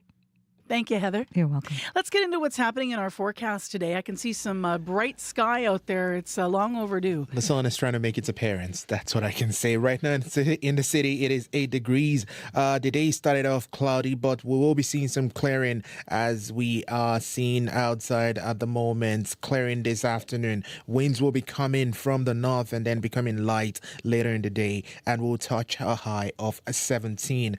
Tonight, expect clear skies and some fog patches developing before tomorrow morning, and tomorrow the sunny conditions will be returning fully. Any fog patches that will develop overnight will be dissipating. Currently Winnipeg, we are 9 degrees. It's cloudy, the sun making its appearance. Today we'll be reaching a high of 17 and clear skies. That's what we'll get this afternoon. All right, thanks, Abby. You're welcome. The commute, Corey Funk. Yeah, some good news. Those pylons right outside our building here at Portage and Spence, both east and westbound, are gone now, smooth sailing, and you're treated to some freshly painted line, which is always a nice sign of spring. Though, keep in mind, later this morning, I got a call from Lester, who does the flagging for concrete projects, and he said that at Elizabeth and Mayfair, starting at 8:45 till about 2, they're going to be pouring concrete there, and at times kind of closing down that whole kind of intersection to do some concrete work, and even leading up to that before 8:45, there's going to be trucks on scene kind of prepping stuff. So they may be blocking a couple lanes here and there. That's at Queen Elizabeth and Mayfair. So that is, I know, a busy bus route and kind of right near a school zone. So that may cause some disruptions for folks this morning and leading into the afternoon as well. Thanks for that call, Lester. And finally, Dan on a Bike called, said perfect morning, and then pretty much hung up. So that's great to hear from Dan on a Bike. If you see anything else going on out there, give me a call, 204-788-3093.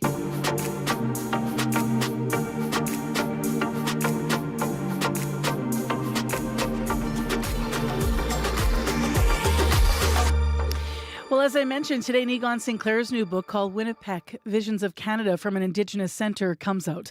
The author, Winnipeg Free Press columnist and University of Manitoba Indigenous Knowledge professor, has put together a book of essays, history, and personal stories throughout. He calls it a reflection upon Winnipeg, the centre in Anishinaabe, where the creator sits and placed life down. He's in studio to talk about it. Buju Tanse, hello. Oh, thanks for having me, Marcy. How are you feeling today? It's out.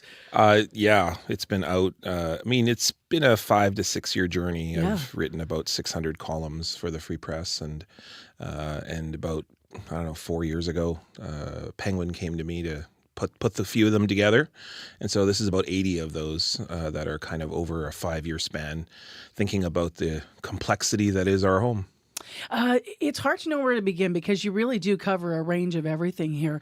I mean, everything Manitoba. You weave your narrative from the things that'll make you smile, like the Mermen of the North, one of my faves, to the fatal encampment fire in the city, and you nod to knowing a victim there, knowing a person because you would be there walking that part of Winnipeg. You do the history of Roostertown, to the complicated personal history of your own life and grandfather. So I'm going to ask you to begin with your reading, because you've chosen something to share. So why don't we start there? Yeah, so the book's about Winnipeg, and it's when we say Winnipeg, we're talking about the lake, and then the watershed. Not so much the city, because the city's a big topic of it. And so this passage is talking a little bit about. It's near the end of the book. It's talking about the kind of reflection of things that over a wide span. So I go like this. So it's. If one wants to witness the level of change happening in Winnipeg, though, drive by an elementary school playground on the National Day of Truth and Reconciliation. There, for all to see, are hundreds of kids from all races, playing, arguing, and working together, united in orange. They are recognizing the day created in 2013 to honor the experience of residential school survivors, and in particular Phyllis Webstad, who had her shirt her grandmother bought for her when she left for school taken away upon her arrival. These kids in the playground, though, are doing more. Dressed in orange by parents who want children to know that relationships with Indigenous peoples are important, these children are receiving some of the best and most inclusive and complete education in history in our territory. Thanks to brave teachers, most Canadian children are learning about residential schools, treaties, and the complicated relationship shared by Canada and Indigenous peoples. This is an opportunity few had in school. Most, including me, still carry the residue of the racism we were taught or the deafening silence that guided us to ignorance or entitlement. Winnipeg, however, is becoming increasingly different. This place is different from when I was young, and it's impossible to ignore it.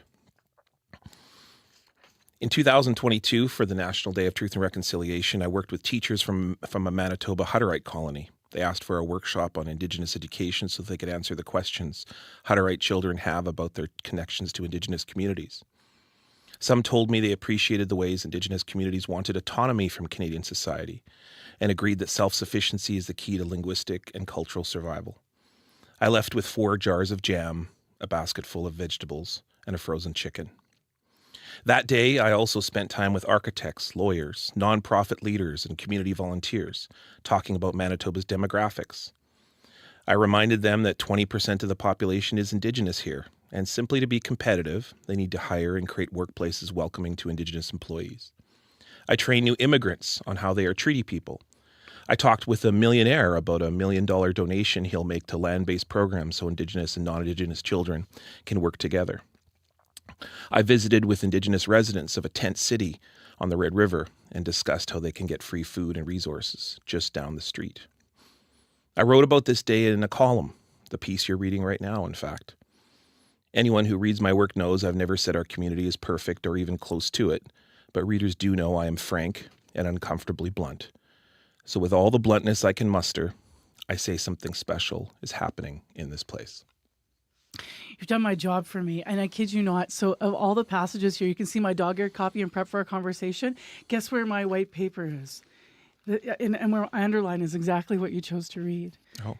This book is a really real and, as you said, blunt, honest.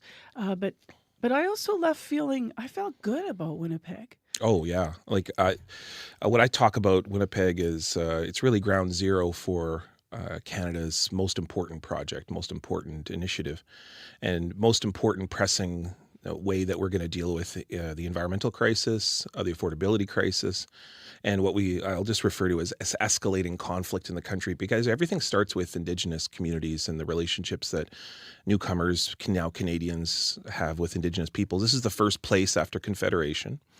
It's also the first footsteps of very violent policies to remove Indigenous peoples from the land. And so in many ways, we've been at this the longest. We've been at this kind of complicated history, this complicated relationship for such a long period of time. And so you don't just see racism here. And I think that's what people often focus on, especially like national magazines that come in. Yeah, and you on say the weekend. we aren't and have never been the most racist city in Canada. And then you go on to talk about it. But you nod to this. You say, but. We're talking about things head because on. Because we've been at this the longest. So what you see is on the streets of Winnipeg, even at football games, hockey games, in workplaces, in living rooms, you see more solutions. You see the way Winnipeggers and people in our community from all different political walks of life, like it's really remarkable when you think about the fact that people from all different political parties in Manitoba and then everyday people are coming up with solutions on how to live together, how to work together, and then ultimately how to make children together, how to make families together.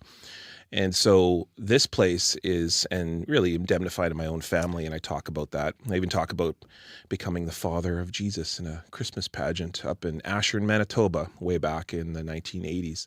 And so it's a complicated relationship, but it's more solutions here than almost anywhere else in the country. When did you realize you love Winnipeg? Are you someone that has fallen in and out of love with our home? Never once. Never once.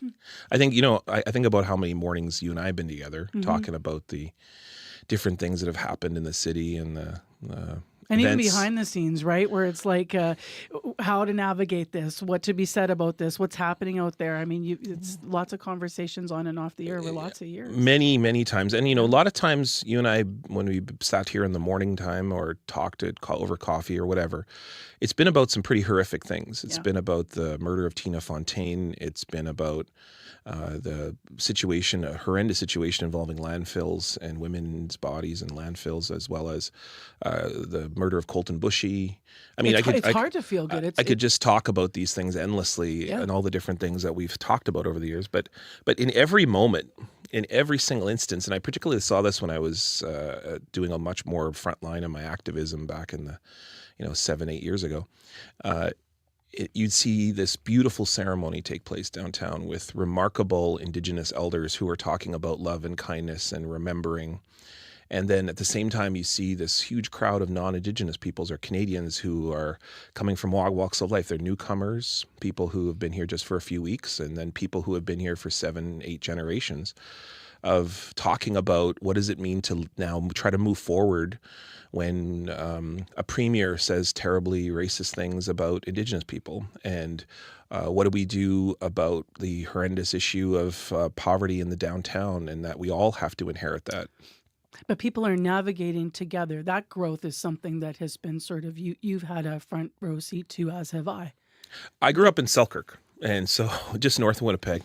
And, we've had Métis leaders and mayors going back decades. Like I say that Selkirk, sometimes it gets the bad rap of being a place full of whatever and whatever people want to say about Selkirk.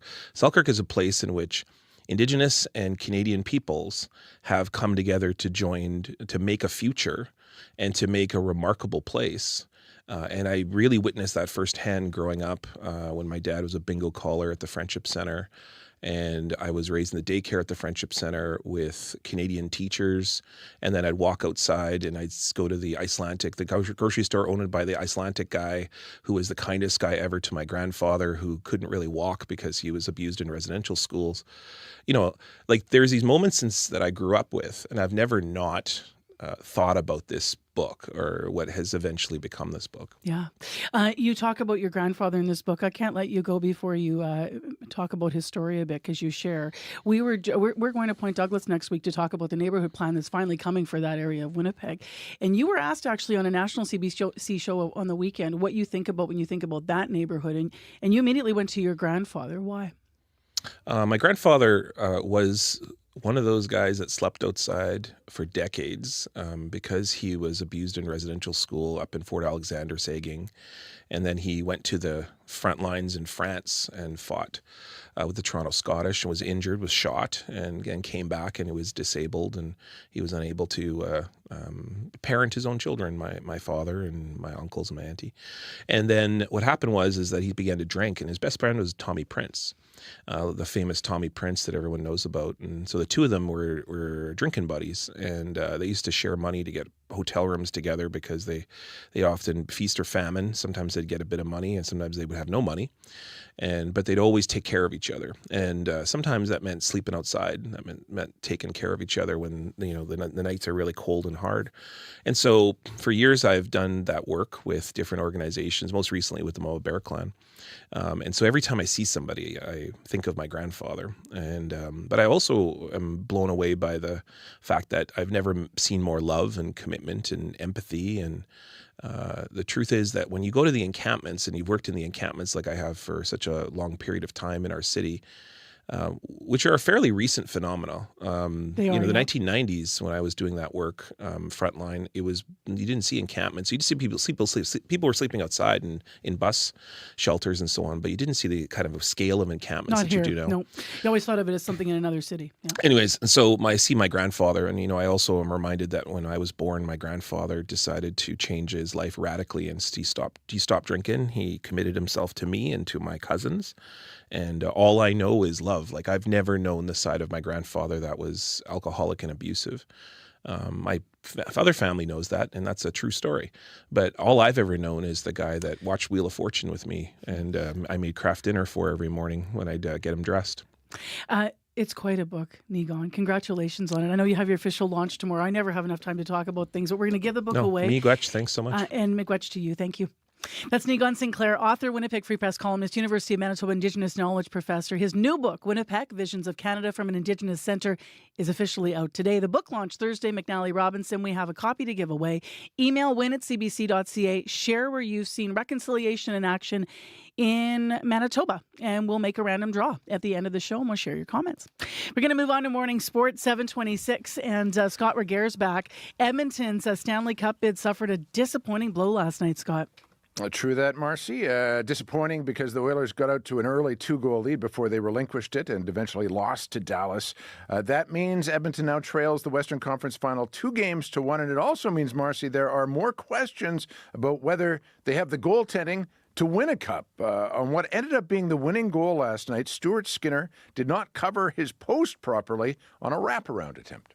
The fourth goal, it looks bad, but I think overall I played a pretty solid game. There's some lessons for me to learn. You just can't be letting in 4 goals, especially against the Dallas Stars, how good they are defensively, and they can just stymie you. So the main thing is I just can't be letting in that many goals.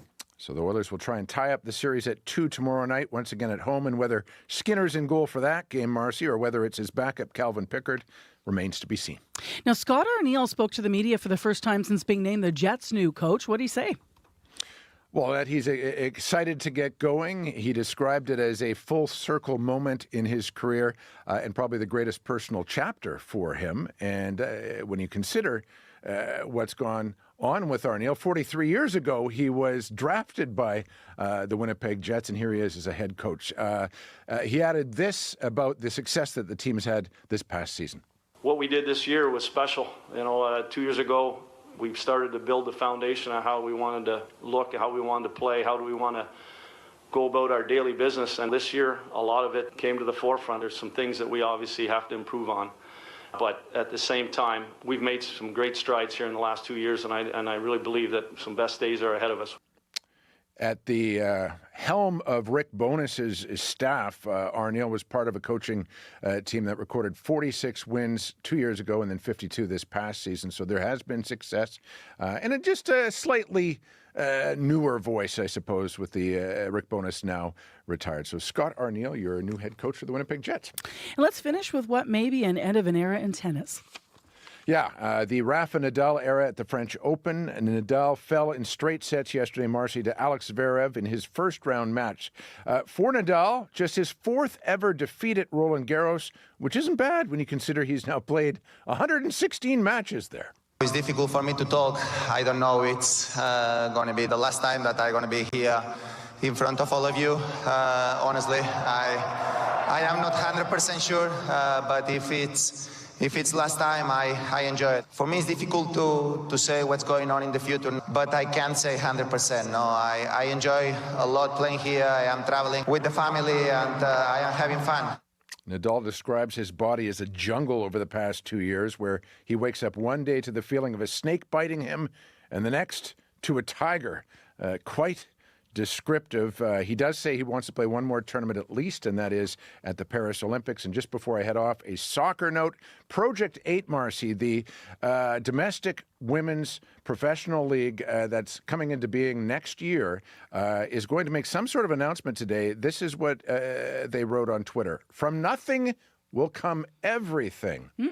Could we have a team in Winnipeg playing next season? We don't know. We'll be leaning in. Yeah. Yep. Thanks, Scott. You bet. That's Scott Regere with Morning Sports. Well, speaking of soccer, we actually have the Manitoba Soccer Association on this half hour to talk about how the rain has been putting a damper on a lot of the games. So what does that mean for the schedule moving forward? Stay tuned. That's after your CBC Winnipeg News. This is CBC News. Good morning. I'm Heather Wells in Winnipeg. At 7:30, it's still mostly cloudy out there. It's 8 degrees right now in downtown Winnipeg. We're headed to 17 today, and we will see some sun. The sky clears by afternoon. The incoming owner of the Winnipeg Sun says he is committed to making it a success. Kevin Klein is leading a group purchasing the newspaper from Post Media. The Klein Group is also buying the Kenora Miner and News and the Graphic Leader in Portage la Prairie. Klein is a former Progressive Conservative MLA and cabinet minister who lost his seat in last fall's provincial election. Yesterday, Premier Wab Kinew said he is skeptical a paper owned by Klein would provide fair coverage. But Klein says he's not a politician anymore. It is important that we provide the news that's necessary, that we play that vital role, that we live up to our obligations, and that we uphold the principles of journalistic integrity. We want to provide clarity and confidence, and that's going to take focus. That's going to take all my time. Klein says he understands Kinew's concerns about fairness, but hopes the Premier will be more excited for the future of the Winnipeg Sun. Now, Cecil Rosner is a University of Winnipeg media professor and former CBC managing editor here in Manitoba. He has written about Canadian journalism. Rosner says not many people are interested in buying newspapers these days. The fact that there's a local group willing to run a newspaper, in one sense, is an interesting development, perhaps a positive development, as opposed to a hedge fund in the U.S. running a newspaper. But the fact that the ownership group is being led by a partisan politician raises some concerns for sure. Rosner says consumers of news should be aware of who owns media outlets. He says owners often have a say in various decisions like what the editorial pages say and which columnists are hired. Bloodvein and Dauphin River First Nations have filed a lawsuit over a massive sewage leak in Winnipeg earlier this year. There are now 10 First Nations seeking billions in damages from the city, provincial, and federal governments. That sewage leak led to nearly 230 million litres of diluted sewage spilling into the Red River. Winnipeg Water and Waste Chair, Councillor Brian Mays, hopes the lawsuit motivates other levels of government to help the city make upgrades to its sewer system. It's going to force the federal and provincial governments to answer, to either start putting some funding in or to explain why they aren't doing that. So I think maybe it's the optimist in me, but I kind of see this as an opportunity to get back on track and start doing the work that needs to be done. A spokesperson for the city says it is reviewing the latest statements of claim and declined comment. One of Canada's intelligence watchdogs has released a new report on the issue of foreign interference in Canadian elections. The government tabled the report late yesterday in the House of Commons. It says intelligence regarding foreign interference sometimes didn't make it to the Prime Minister's desk in 2021 because Canada's spy agency and the Prime Minister's national security advisor didn't always see eye to eye on the nature of the threat. The government says it will examine and review recommendations from this new report. You can hear the latest national and international news coming up on World Report at 8. St. Laurent School in the Interlake is taking a bold approach to teaching a second language. It has stopped giving students lessons in French and instead is teaching them Michif French. CBC's Emily Brass visited the classroom. What is your name? Comment tu t'appelles?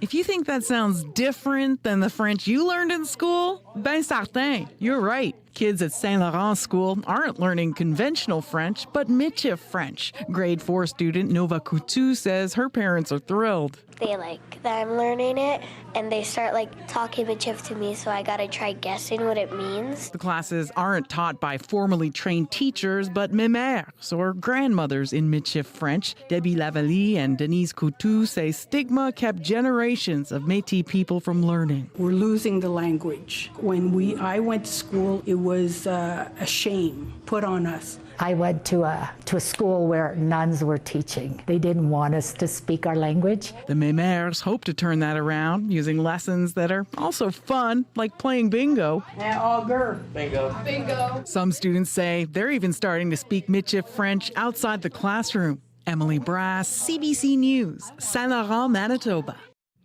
And Hudson's Bay polar bear population could spend more time on land this spring than ever before. A marine heat wave on the Atlantic Ocean could lead to Manitoba's northern port having one of the earliest ice-free dates on record. Fisheries and Oceans Canada says sea temperatures were 7 degrees above normal last summer.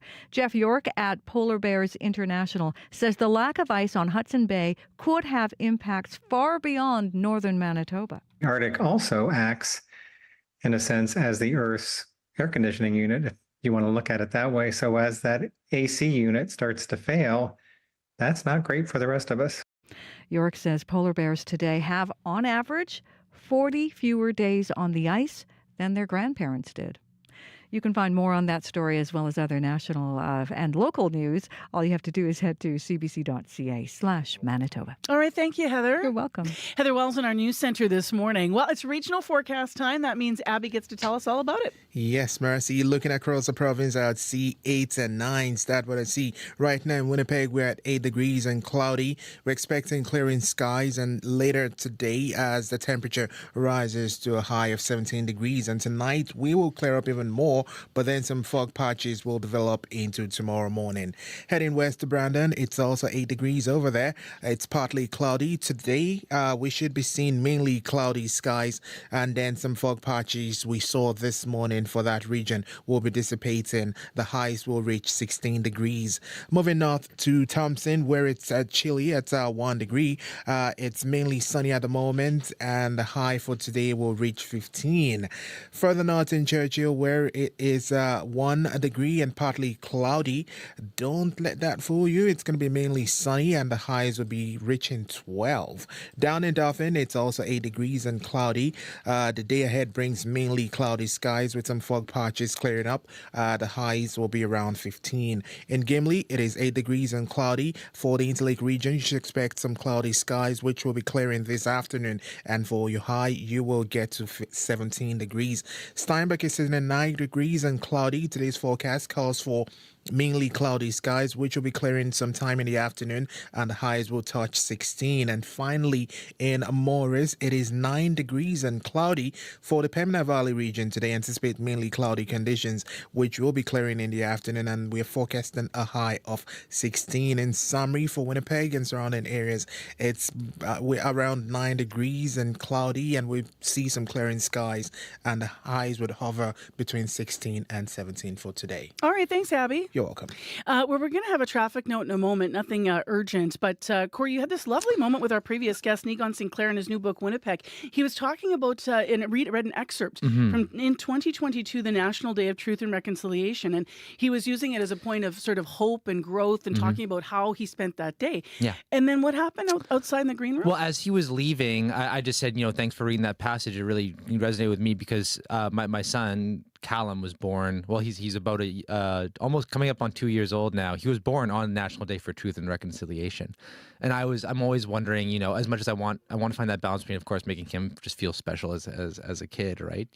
But also when on that day when people say every child matters, what does that mean? And when they're wearing orange shirts, and what does reconciliation mean on that day, which is going to be his birthday as well? And that book, what he was reading really helped. I think is a passage I want to read to him. And you have a record now. You have a record of what happened on the day he was born. I love that in this regard. And then in this way. the book he was walking out with, because I read the passage from, was like, here you go, Corey, take the book. So nice. I have that. I now have a story to tell Cal, and something to help him make sense of his birthday, I love the important day he was born on. I love that. Now, Corey might have got a book from Negon on the way out with that lovely moment, but we still do have the one that I have in my hand that you can win this morning. So until the end of the program, we're taking stories about reconciliation in action where you've seen it in Manitoba, and then we'll read your stories on air, and we will randomly draw and give away the book. Yeah.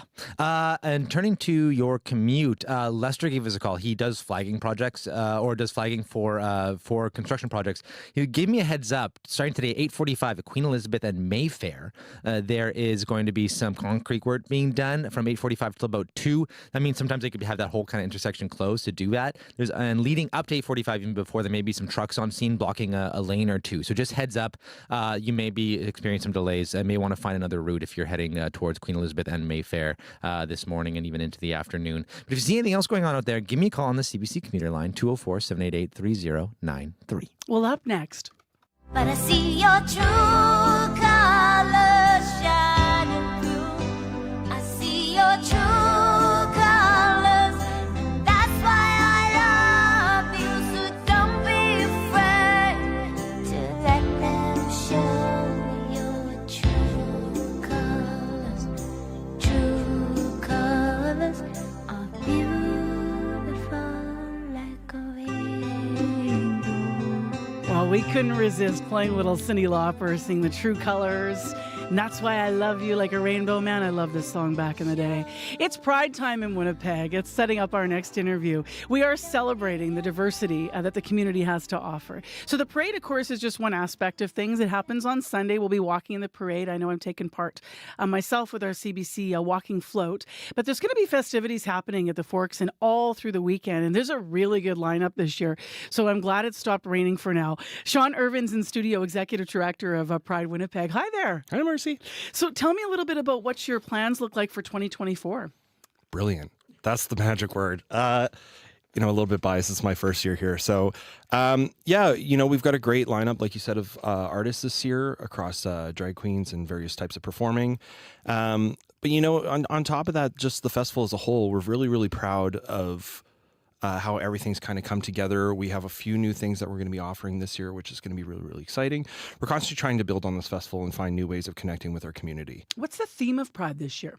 The theme is called Transcend Together. So typically when we go about our themes, what we do is we reach out to the community, we get some recommendations from them, and then it goes to the board and we figure out just what kind of the idea is there. So in terms of this theme, Transcending Together, it embodies collective strength and unity in the community, and it emphasizes the empowerment and resilience of trans individuals, celebrating their unique identities and advocating for their rights. So especially what's been going on right now in New Brunswick, what's been going on in Alberta and Saskatchewan, where there's a lot of pushback for trans rights and equality, and for youth, this is the best time we could possibly ever push to support this community. I mean, we always need to push to support this community, but now more than ever, we really need to bring that to the front line.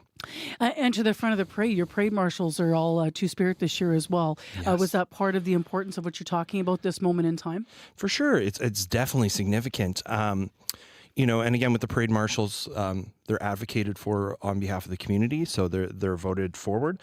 And then with that, they're taken to a vote and drawn forward. So, our three main marshals. So we have a group marshal, the Den, which is going to be there this year, but Kristen Pruden is our youth marshals, who's 12 years old and from Grand Rapids, and just a shining beacon in the youth community of Two-Spirit as well as being neurodivergent. So just an absolutely brilliant child that's going to be there, so we're really excited about that.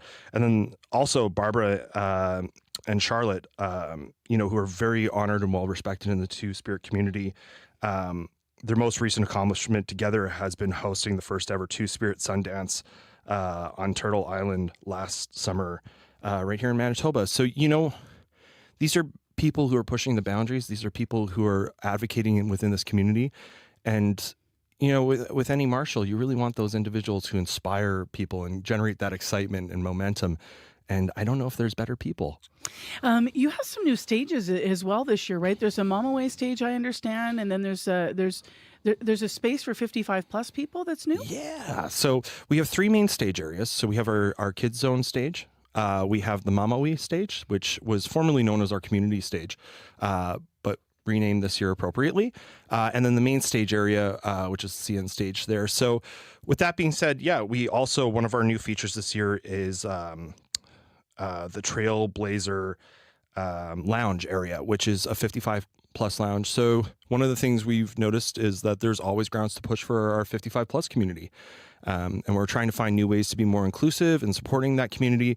So we reached out to the Rainbow Resource Center and connected with their 55 plus community, sat down with them and said, what would you like to see? How could we make this festival more supportive for the 55 plus community? And ultimately, they were the inspiration behind this. What would you say to someone who's never participated in Pride events or maybe wants to come out on Sunday and what they should know? Have fun. It is fun. Yeah. It is so fun. Last year was stinking hot. Yes, yeah, Okay, yeah. but it is so much fun and it's so inclusive and it was huge last year too. The parade aspect of things. I'm Yeah, saying. well, we about 20,000 people last year for the parade, and then another 80,000 is what we saw in the actual festival itself. And Wow. I dare say we're expecting more this year. Yeah. Yeah. What does that mean to you when you see crowds of that size, especially given the current climate and things that are facing people that are being oppressed? I mean, it's inspiring. It's beautiful. You know, I've lived in many different places in Canada, and I've been to many places in the U.S., and I'm very proud of Winnipeg. I have to say, the people here want to support this community. They want to be allies, or we have a huge community in the first place of Two-Spirit LGBTQ plus people. So we have a very colorful city here. In terms of being able to see that representation come forward, you know, in a city of approximately 750,000 and, you know, 100,000 plus people are coming out. What does that say to every city across Canada about what Winnipeg and Manitoba is about? I think that's a perfect place to leave our conversation. Happy Pride. Enjoy the rest of the week and all the events. Where should people go if they want more information? Is it the Pride Winnipeg website probably? For sure, pridewinnipeg.com, or we have the Pride Winnipeg app, which is being updated regularly. Okay, great. Thanks a lot, Sean, for being in. Thank you so much. Sean Irvin, the Executive Director of Winnipeg Pride. And as we mentioned, you can check out the new app, but for information on their website as well, you can find it there too, pridewinnipeg.com.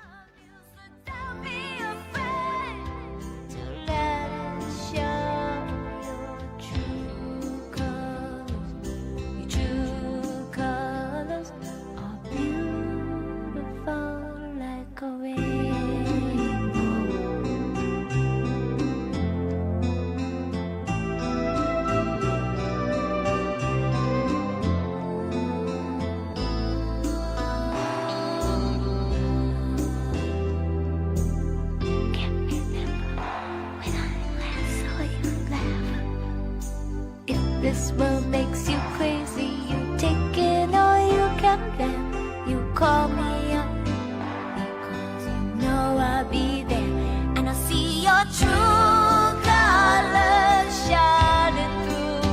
I see your true colors, and that's why I love you. So don't be afraid to let it show. Your true colors. True colors are shining through. I see your true. Ever hear a really good radio show and fall in love right away? Fall in love at first listen with the CBC Listen app. Find CBC radio shows like As It Happens and Now or Never and stream them anytime, anywhere for free. Download CBC Listen today. Well, the time right now is 12 minutes to 8 o'clock on 89.3 FM, 990 AM on the app or YouTube. And today in Winnipeg, a high of 17. It's going to be cloudy and then clear tonight. Sunshine making way for sunshine tomorrow. And tomorrow's high is going to be 22. So currently around the province, in Winnipeg, it is 8 degrees right now. In Brandon, it's mostly cloudy and 8 as well. And in Dauphin, currently 8. Also, finally, up in Thompson this morning, it is just 1 degree, but you're above zero now. So not a big range of temperature actually this morning. Chidouli's at -1 and Sprague's at 9 degrees. So that's as low as and high as it gets. But we don't have rain in the forecast, which is going to come as really good news to my next guest because Hector Vergara is with us via Zoom. He's the executive director of the Manitoba Soccer Association. Now, the rain that we've had recently has been canceling soccer games all across the province. And when you average over 110 games every day, that's a big problem. So Hector joins us, as we mentioned, via Zoom. Hi there. Good morning, Marcy. Thank you for having us. So what's the status of the fields been like? Like, give us a sense of how wet it's been, like to be able even to think about playing. Well, the issue for us always is every May, the same thing happens, right? We come from a winter months where there may have been a lot of snow, maybe not a lot of snow. It all depends on every winter. And the fields get saturated based on how quickly the snow is melting, how much evaporates, how much actually melts into the ground. And then the fields receive the rain. That happens sometimes in Maine, sometimes more than other years. And this has an impact on the field conditions, particularly obviously the grass fields. and depending on the condition of how the fields were left the year before, all of that compounds to a point where the leagues have to be very careful that they're not playing games when it is raining. And it might be that, it's just maybe a mist. So the parents and coaches and players may wonder, why are we not playing today when it's just as cloudy, it's a little bit of rain, it's not heavy rain. But if you had 4 or 5 days or a week or 2 weeks of rain on and off, heavy rain, then the ground gets saturated, the fields get really wet. And the issue here is if you play a game and you play it in wet conditions, you could possibly destroy the field for the rest of the year. So you have to be careful that, you may miss one game, but if we destroy the field, you're missing a whole bunch of games. So it's a fine balance between when do we play when it's raining, because at the end of the day, soccer is a sport that gets played in rain all the time around the world. It's not something that keeps us away from playing the game. We worry, obviously, when there is thunder and lightning in situations like this, and maybe a storm. But when it's just rain, we're able to play without a problem. The only issue becomes, as you're mentioning, is because of the rain, the impact on the field conditions. Yeah, because the cleats can just, if you're running all over that and it's too wet, it's just going to shred it. And then where are you at? You got a mud bowl, right? So it also depends on who is using it. Like, for example, if it's a 10-year-old girls, is it 15-year-old boys, or is it senior men's first division where the tackles are harder, the running is harder, the impact on the field is greater, and it's just natural. It's a natural phenomenon. It's based on your weight and based on your skill level and so forth. So what are you dealing with right now, Hector? Like, how many games have had to be canceled so far because of the field conditions? And I can't imagine this hasn't been one of the worst years. No, this has not really been one of the worst years, to be honest. Really? We've had worse. Okay. Pre-pandemic, we've had some years where it's really rained a lot. Yeah. And it's canceled a ton of games. The issue for us now is that we're starting to have, fortunately for the sport, the number of registrations have increased a bit, and we're starting to get people playing the game again after the pandemic, and therefore the number of games have increased. So we had an increase in this May from games last year. Last year, we probably averaged about 80 games a day, and we're averaging between 110, 120 games a day. So when the fields are not in good condition to play, leagues are forced to protect the fields, are forced to actually cancel games, which means that you're moving a whole bunch of games to another date. And the schedule is already tight as it is, because we have a very short season for recreational soccer. They play in May, June, and a little bit in July. So canceling any games means that you got to find a spot somewhere in a very tight schedule already. So it makes it difficult for the leagues to complete their schedule in a season. At the same time, there's no choice but to try and avoid playing in those conditions, just not to wreck the fields themselves. Yeah. With 110 games a day, that's a lot that needs to be rescheduled. If 110 games are played a day, how many games have you had to cancel because of field conditions? Like, have there been days where they've all been canceled, or can you give me a number on that? Well, it depends how many games have been scheduled for artificial fields. And the difference here with artificial fields and turf fields, as people may know it, is that in artificial fields, the way they are constructed, it's very expensive to build these fields, because there's a very important base that is put down before you put the turf down. The base allows for there to be a good area, movement of water, and the drainage of the water system that is put for those fields is very good. Got it. So I'm just going to interject then. So that's just outlining that obviously 110 games a day, you don't have to cancel all of them, because the artificial fields in some cases, if you're played on those turfs, those can go forward. Correct. Yeah. Still, I wonder if you had days where you've had to cancel like 50% of the games in recent weeks, like 50 games would be more than 50%. Okay. More than 50%. And sometimes it has rain where you could say you could play in this weather, but sometimes it's rain where it's heavy rain and you've canceled everything. So irrespective of it being artificial turf.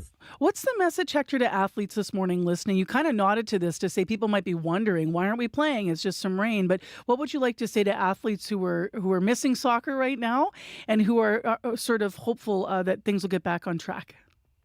Well, for us is look at the positive. Don't look at the glass half empty. Look at the glass half full. We're protecting the fields for you to have a very safe environment for you to come back and play at. Sometimes this is a good rest, a little bit of a rest. It doesn't hurt anyone, and get ready and take all that energy that you are going to use in this game to take it to the next game and be ready to play, because those games will be played. I mean, it'd be difficult not to get those games in. It is difficult to get them in, but it's difficult not to get them in because obviously the leagues are worried about ensuring that the teams play enough games in the season. So you'll get to play again, but we're also wanting to make sure you play in a safe environment in a quality field. Where should people go if they want information about rescheduled games or about what's happening with soccer in the province? It's all posted depending on the league that your team plays in. It's all posted in the information provided by each of the individual leagues, whether it's a youth league or a senior men or a senior women's league. Each of them have their website. They provide the information as to when games are canceled, and they provide the information daily. So you can look there, and it's also in social media. Thank you so much for being with us via Zoom this morning, Hector. Nice to see you. Thank you. Thanks a lot. Appreciate it. Hector Vergara via Zoom, Executive Director of the Manitoba Soccer Association. Now, as I mentioned, today will be welcome news because it's going to clear this afternoon, a high 17, and then into tomorrow, sunshine and 22. So maybe that'll dry out some of the conditions that have been causing challenge out there with all those games being canceled. Well, we asked you to share a story of, switching gears here, a short story of reconciliation in action in Manitoba for a chance to win a book, Winnipeg. We had an interview all about it. And it is Visions of Canada from an Indigenous Centre. Neon Sinclair was in talking to us about the book.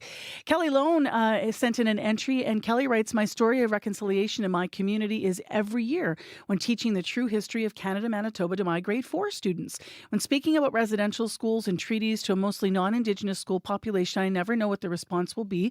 However, every year without fail, students always express feelings of sadness and empathy and anger about what happened to innocent Indigenous children across Canada. These conversations just solidify how important truth and reconciliation is, especially with young kids. It makes me hopeful for the future as we've come a long way, but we still have a long way to go. Thanks so much, Kelly, for writing in. We do have more entries. We'll share some more after 8 o'clock and keep them coming until, till 8:30. Just keep them coming until 8:30. We'll make a random draw after the show to see who wins the book. Right now, let's go to Heather Wells, who's in our news center with headlines. Hi. Hi there. Well, Bloodvein and Dauphin River First Nations have filed a lawsuit over that massive sewage leak in Winnipeg earlier this year. There are now 10 First Nations seeking billions in damages from the city, provincial, and federal governments. We're going to hear more. And swapping out conventional French lessons for Michif French, Saint Laurent School in the Interlake has enlisted 2 Métis elders to teach Michif, and preserving the language is a big priority for many in that community. We'll take you there coming up in our next local news at 8:30. Thank you, Heather. You're welcome. It is 8 in Winnipeg, mostly cloudy. As I mentioned, high 17. The commute this morning been pretty good, 788-3093, if you have an update. Coming up after 8 o'clock on the program, we are going to be talking about safety in Osborne Village and the perception of safety as well after a man was seriously assaulted in the village last weekend. We're going to hear more about the details of what one community safety group is saying and what they're doing on the ground, and also how they're dealing with people's concerns. We heard some of those concerns when Information Radio was live in Osborne Village earlier this month. So we'll build on that conversation about where the village can go next. In addition, speaking of building on conversations, in a moment, World Report, the latest in national and international news. And Norway, Ireland, and Spain have now said they would recognize a Palestinian state. It's a historic but largely symbolic move, and we'll hear more about why in the context of that. World Report's up next on CBC. It's 1 minute to right now.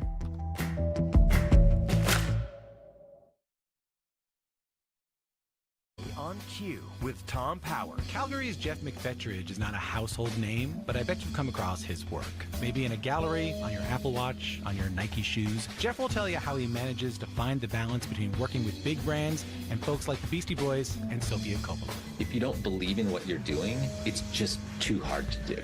That's coming up on Q, followed by Commotion with Elamine Abdel Mahmoud on CBC Radio 1, the CBC Listen app, and everywhere you get your podcasts. The CBC News is next. Coming up in half an hour, it's The Current with Matt Galloway. It is the untold story of two Canadians who were part of a secret mission behind enemy lines in the Second World War. And it's a love story as well. The CBC's Nala Ayed brings us the tale of one Canadian couple coming up on The Current. This is World Report. Good morning. I'm Marcia Young. Today will be a historic day at the Ontario Legislature. For the first time, an MPP will ask a question in an Indigenous language. Sol Mamakwa represents Kiwetnuk in northwestern Ontario. He will deliver a 10-minute speech, then asks the lead question in question period. As Stephanie Skandaris tells us, his family and community from Kingfisher Lake First Nation will be watching.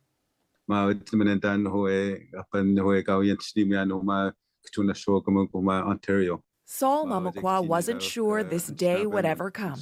I never thought I would actually be allowed to speak my language. That language is Anishinaabe, known in English as Oji Cree. It was the NDP legislator's first, but he was forbidden to speak it in residential school and later in the Ontario Legislature, which, unlike some other legislative assemblies like Nunavut in the Northwest Territories, only allowed English or French. Ontario's rule finally changed in March. Progress, Mamakwa says, is overdue. It's a path to reconciliation and that we cannot continue to function in colonial ways. Riley Yesno is a fellow at the Yellowhead Institute, a Toronto-based, Indigenous-led research institute. She says people also need to pay attention to the content of Mamakwa's question, likely to be about long-term care for Indigenous people. This moment can be its most meaningful moment if we then do that work once again to honor it with substantive action. So it's not just this individual good thing, but actually a wider phenomenon. 2 Anishinaabe interpreters will provide live translation and transcription of Mamakwa's remarks. He's dedicating them to his mother, to residential school survivors, and to Indigenous people who have lost their language and those fighting to keep it. It starts with language, and we want a better Ontario. We want a better Canada. This is a start. Stephanie Skandaris, CBC News, Toronto. Canada's spy agency and the Prime Minister's national security advisor do not always agree. And during the last election, that meant some intelligence on foreign interference did not make it to Justin Trudeau's desk. It is all laid out in a new report from the National Security and Intelligence Review Agency. It was tabled last night in the House of Commons. The CBC's Kate McKenna joins us from our parliamentary bureau to take us through this report. So, Kate, what's in it? This report describes a black hole when it comes to the dissemination of intelligence, and it uses more strong words, calling the flow of foreign interference intelligence in 2021 a demonstrably unacceptable state of affairs. This intelligence watchdog was tasked with looking into Chinese foreign interference between 2018 and 2023, specifically how Canadian intelligence was shared internally. It found that CSIS and the federal government didn't track who had received and read intelligence reports, and that some reports didn't even make it to the Prime Minister's desk because of an important difference in opinion on what constituted a threat.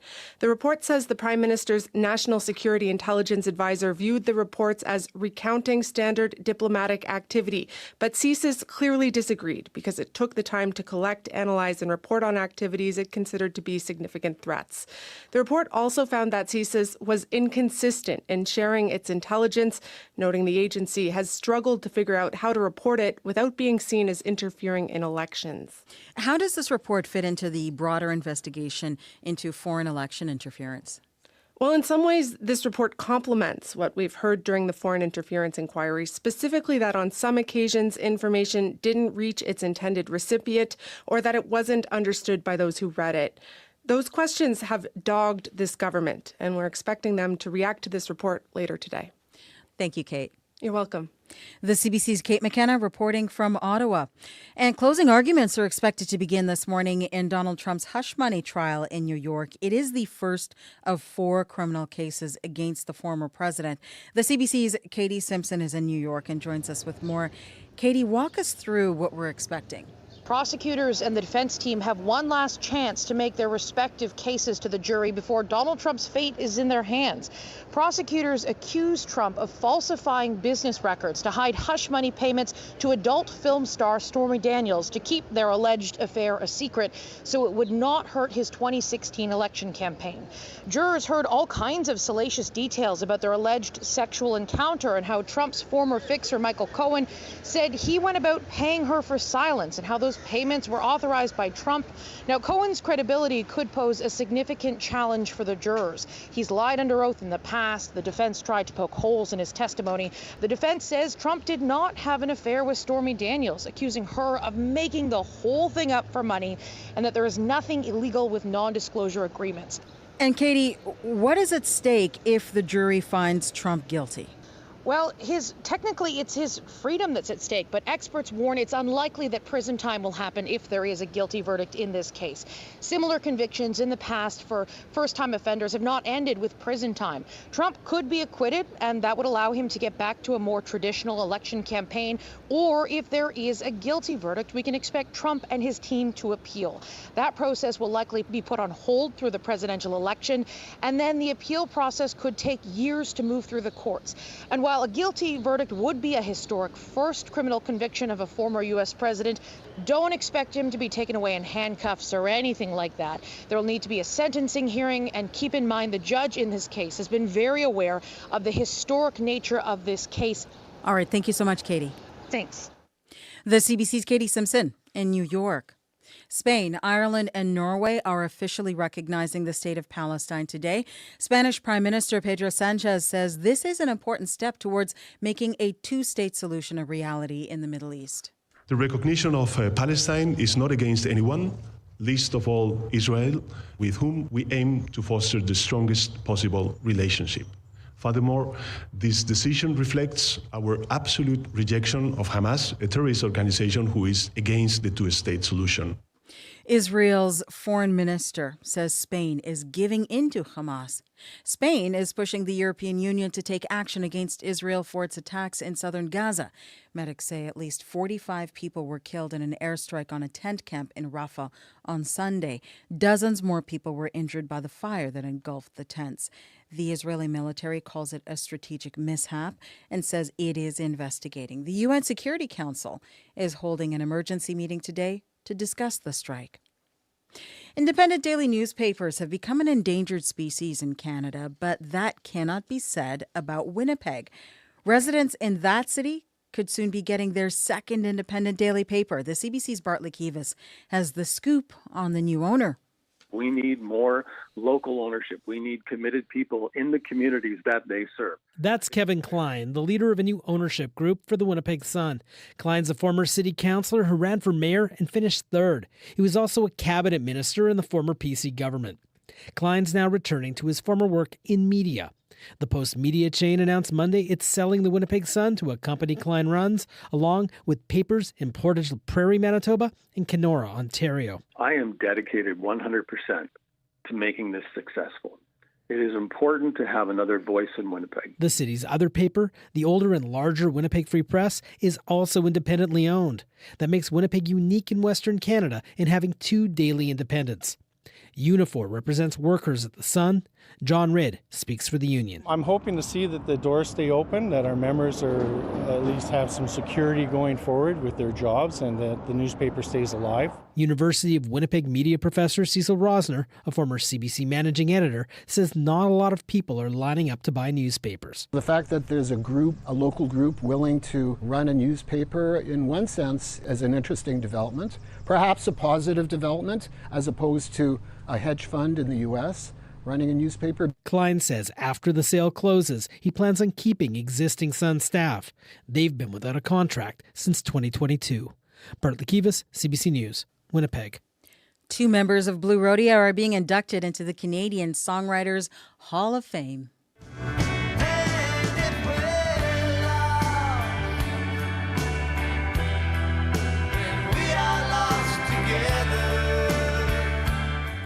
Greg Keeler and Jim Cuddy share songwriting duties, and they're not the only beloved creators who are being honored this year. Tom Cochrane and Sarah McLachlan are being inducted, and so is Quebec singer Dientel. All the songwriting honorees will be toasted at a ceremony in September at Toronto's Massey Hall.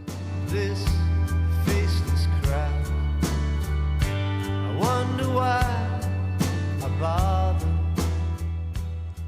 And that is the latest national and international news from World Report. News anytime at cbcnews.ca. I'm Marcia Young. One disaster to another.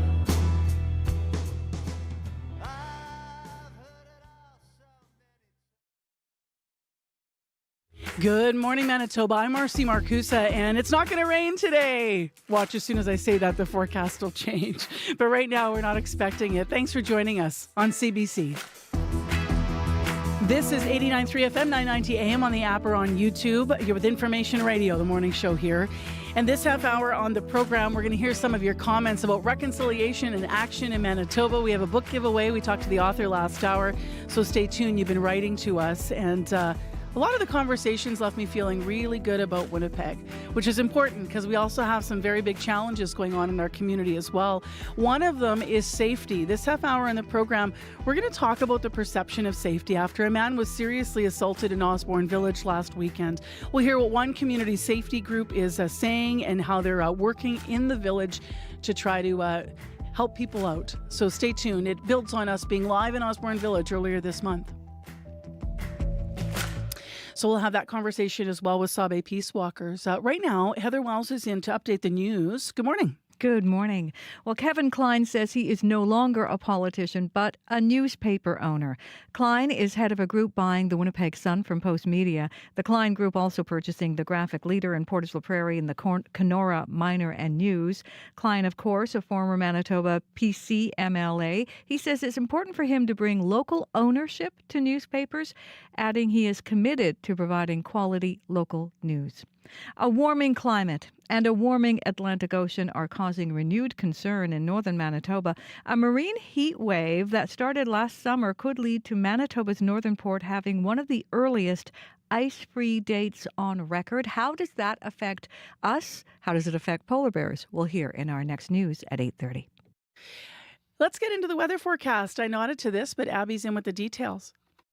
Good morning, Mercy. Right now in the city, it is 9 degrees. We're starting off with cloudy skies. However, we're going to see some clearing this afternoon and winds will be coming from the north. And then later tonight, it's also going to be, a bit of a breeze, but we'll touch a high of a 17. Tonight, the skies would clear up and then we can expect some fog patches develop overnight into tomorrow morning where we see the temperatures dip to 6 degrees. And a sneak peek into tomorrow, we will be enjoying some sunny conditions with some fog patches that would come overnight and that would dissipate and some winds will be coming. Right now, 9 degrees in Winnipeg, cloudy. Expect some clouds to clear later in the afternoon and we'll touch a high of 17. Thank you, Abby. You're welcome. Corey Funk, what do you know about traffic? Yeah, been a really quiet morning so far. Did get a call from Lester, though, at Queensway and Mayfair today. He said there's going to be some construction work going on. He's doing the flagging for it, so that's how he knows. And from 8:45, that construction work is going to start, that concrete work, until about 2. But he says there may be some trucks kind of heading there beforehand, blocking a couple lanes, so there may be some issues. That's Queensway and Mayfair this morning, or Queen Elizabeth Way and Mayfair this morning. So look out for that.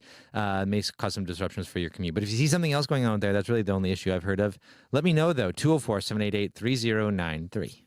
Let's switch gears to share an entry that we got. People are calling in. I'm just going to show the YouTube viewers here. In case you missed this, Neon Sinclair, author of Winnipeg, Visions of Canada from an Indigenous Centre, was in last hour talking about the book. So we asked you about reconciliation and action in Manitoba. Yes, Christina P. emailed us. She says, I see reconciliation in action when we answer calls to action to either volunteer with Indigenous-led community organizations or come out to walks like the recent MMIWG walk or even attend a powwow.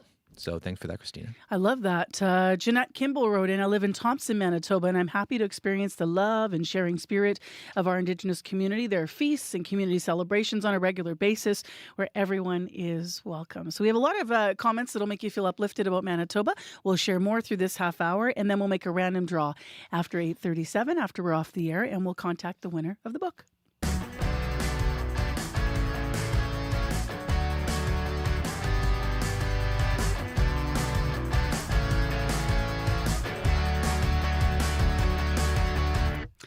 Well, up first, we turn our attention to some serious matters in the city. Some questions about safety have been raised after a man was attacked in Osborne Village over the weekend. Police say the 56-year-old man was seriously assaulted in a parking lot near the Liquor Mart, Shoppers Drug Mart, and Safeway at River and Osborne, right in the heart of the community. He was rushed to hospital in serious condition. We're asking today how incidents like this are making people feel when it comes to safety in the village. If you're a regular listener, you'll know we were live in Osborne Village just a few weeks ago, right at that area, at that intersection. Judy Coy was one of our guests on the program as we looked at the neighborhood. She's run Silver Lotus right on Osborne, the business there, for nearly 3 decades. And she and her family run a number of businesses in the village. She told me about some of the changes she's been seeing when it comes to safety. I think there's been a difference in the intensity of people's reactions out there, both on people that are living on the street and people that are working. I think you want to keep your employees safe. You want to keep other people safe. It's how things also appear. I think that can lead to misconceptions. Yep. But I do believe that this is not just happening in the village; that it is trickling everywhere. I think it was almost maybe the village is the last place that you're really seeing it intensify. Silver Lotus owner Judy Coy speaking with me on our live remote in Osborne Village last month. Well, this morning we wanted to dig deeper into safety because the Sabe Peace Walkers weren't actually part of our live broadcast, but they're with us this morning. Victor Mondaka is the general manager for Sabe. It's a community safety group. They've been patrolling the neighborhood to help people out, and they've been doing that for some time. And Victor's with us via Zoom. Hi there. Hey, how's it going? It's going really well. I know there's some challenges in the village, but the thing the village always has going for it, and we heard that a lot in our live broadcast, is there's people that want to find solutions. What was your reaction when you heard what happened over the weekend there? We found out yesterday about what had happened, and it's unfortunate. Over the last little bit, there's kind of been an escalating situation that's citywide. I don't want to isolate a single area, the city. I think it's just in general, this, we're seeing a lot more of this kind of stuff throughout the entire city. We are. The people on our broadcast were alluding to there being a shift. And it's interesting because we had business owners on, but we also had One Just City on for the work they do. And they said that, for the first time, they're having to lock the doors at the shelter there, for the drop-in meals, and even because there's just some deep concerns. What have you been doing in terms of foot patrolling? What's it been like from your perspective? On our perspective, it seems to be, we don't see a significant amount of incidences when we're on patrol. Unfortunately, one of the things is this timing usually lines up on days that we are not on patrol. What does that say to you? I guess for it might be an obvious answer, but for the need for patrols?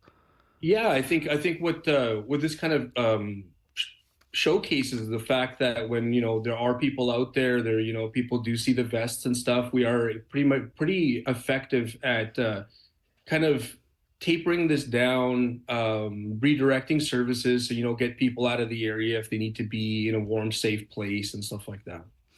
Tell me a little bit about what you experience on the patrols and what the interactions are like with people if you have an escalating situation. Usually it goes out pretty well. We like to go in on a different lens, just try to de-escalate. We have built relationships with the community, both the community and the unsheltered population that kind of is in the area. So we heavily rely on those relationships to be able to de-escalate and to have conversations and get people safely out of places. I understand you don't love the word security, like the idea of security patrols. Can you elaborate on that a bit? Yeah, so the traditional aspect of security is to oversee and to kind of dictate what people do, and that's not what we're wanting to do. What we're doing is more relationship-based de-escalation. We approach it in a different lens. We try to treat everybody with the same respect and dignity that everybody deserves. When we were in the village, people were talking about the different challenges with different types of substances that are being used now. I mean, we obviously have a drug crisis across the whole city. How are you handling that in the village and trying to stay ahead of that? I mean, we've tried to break down some barriers when it comes to certain misconceptions and stuff like that. Like we've all heard this drug psychosis thing, and people, tend to get really nervous and scared around people who are acting kind of erratic. But this is where that relationship building is so key and so important, right? Because, with a simple conversation, sometimes we can snap somebody out of it. I'm not saying that it works all the time and that it's just a simple solution for the time being. You know what I mean? What do you think a longer term solution might be? People had different ideas. The mayor actually was part of the broadcast, but some folks said they wanted a police station right on Osborne Village, on Osborne again, like a 24/7 spot that people could go. Other people said, enhancing the foot patrol service like that you're already doing, but maybe it is police. What would you like to see, given that you're out there? Frankly, what I'd like to see is, other like ourselves, grassroots, non-for-profit organizations that have spent the time, we've invested this time in building relationships with not just the communities that we serve, but like I said before, the unsheltered population, people that seem to be encountering us in a positive way, right? So if we can empower those organizations like ourselves, there's a Bear Clan, there's the Central Park Foot Patrol, there's a ton of foot patrols that are already spent the time doing that work and creating those relationships. And for Sabe, how much time do you spend in the village? Like, is all of your work in the village? Or are you splitting your time all over the place? No, right now all of our work is in the village. We focused solely on the outreach aspect. We've found great success there when it comes to de-escalation and how we're handling the situations. At the same time, we see a need for Sabe to be active in the village as much as possible. How many people would go out on a walk, Victor, when you do your patrol, rather? And how many days a week are you out? We're out 5 days a week right now. We're there Tuesdays to Saturdays from 5 to 11. And there's most of the time we have 5 people on the floor. And what do you need then, given that you're doing that work? What would your dream be to sort of strengthen your forces, so to speak? Funding, obviously, like where everybody's kind of scraping along here with shoestring budgets and stuff like that, and we're trying our best to man as many people as we can and get people out there. So if with more funding or continuous funding, we'd be able to have longer hours. We'd be able to spend more time in the village. We'd be able to add more boots to the ground and be able to have different response teams for stuff like that. What motivates you to do this work in our community? My personal experience. I'm a person who has kind of come full circle. I was unsheltered at one point. I am in recovery. I've been in recovery for about 5 years now. So back in those days, I wasn't aware of any resources or anything like that. So it's coming straight from the heart when it comes to me. It's very close to my lived and personal experience. If somebody wants to get involved and volunteer for your organization and help out, where can they get more information, Victor? I would point them towards the Osborne Biz. The website there has our contact information. Phone numbers to reach the Sabe teams are there. Myself personally, you can reach me at sabemanager@gmail.com. If you wanted to come in and volunteer, I'd be happy to do that. One of the greatest things that we can do is bridge these communities and try expanding like what we know into the community as well. So if we're able to empower the community itself, it's effectively putting us out of a job, but building that community relation, right? Appreciate you and the work you do. Thank you very much for being with us on CBC today. No problem. Thank you so much. That's Victor Mondaka. He's the general manager for the Sabe Peace Walkers. And as he just mentioned, you can find more information if you want to get involved or you want to read more about what they do with the Osborne Village Biz and through their social pages and website.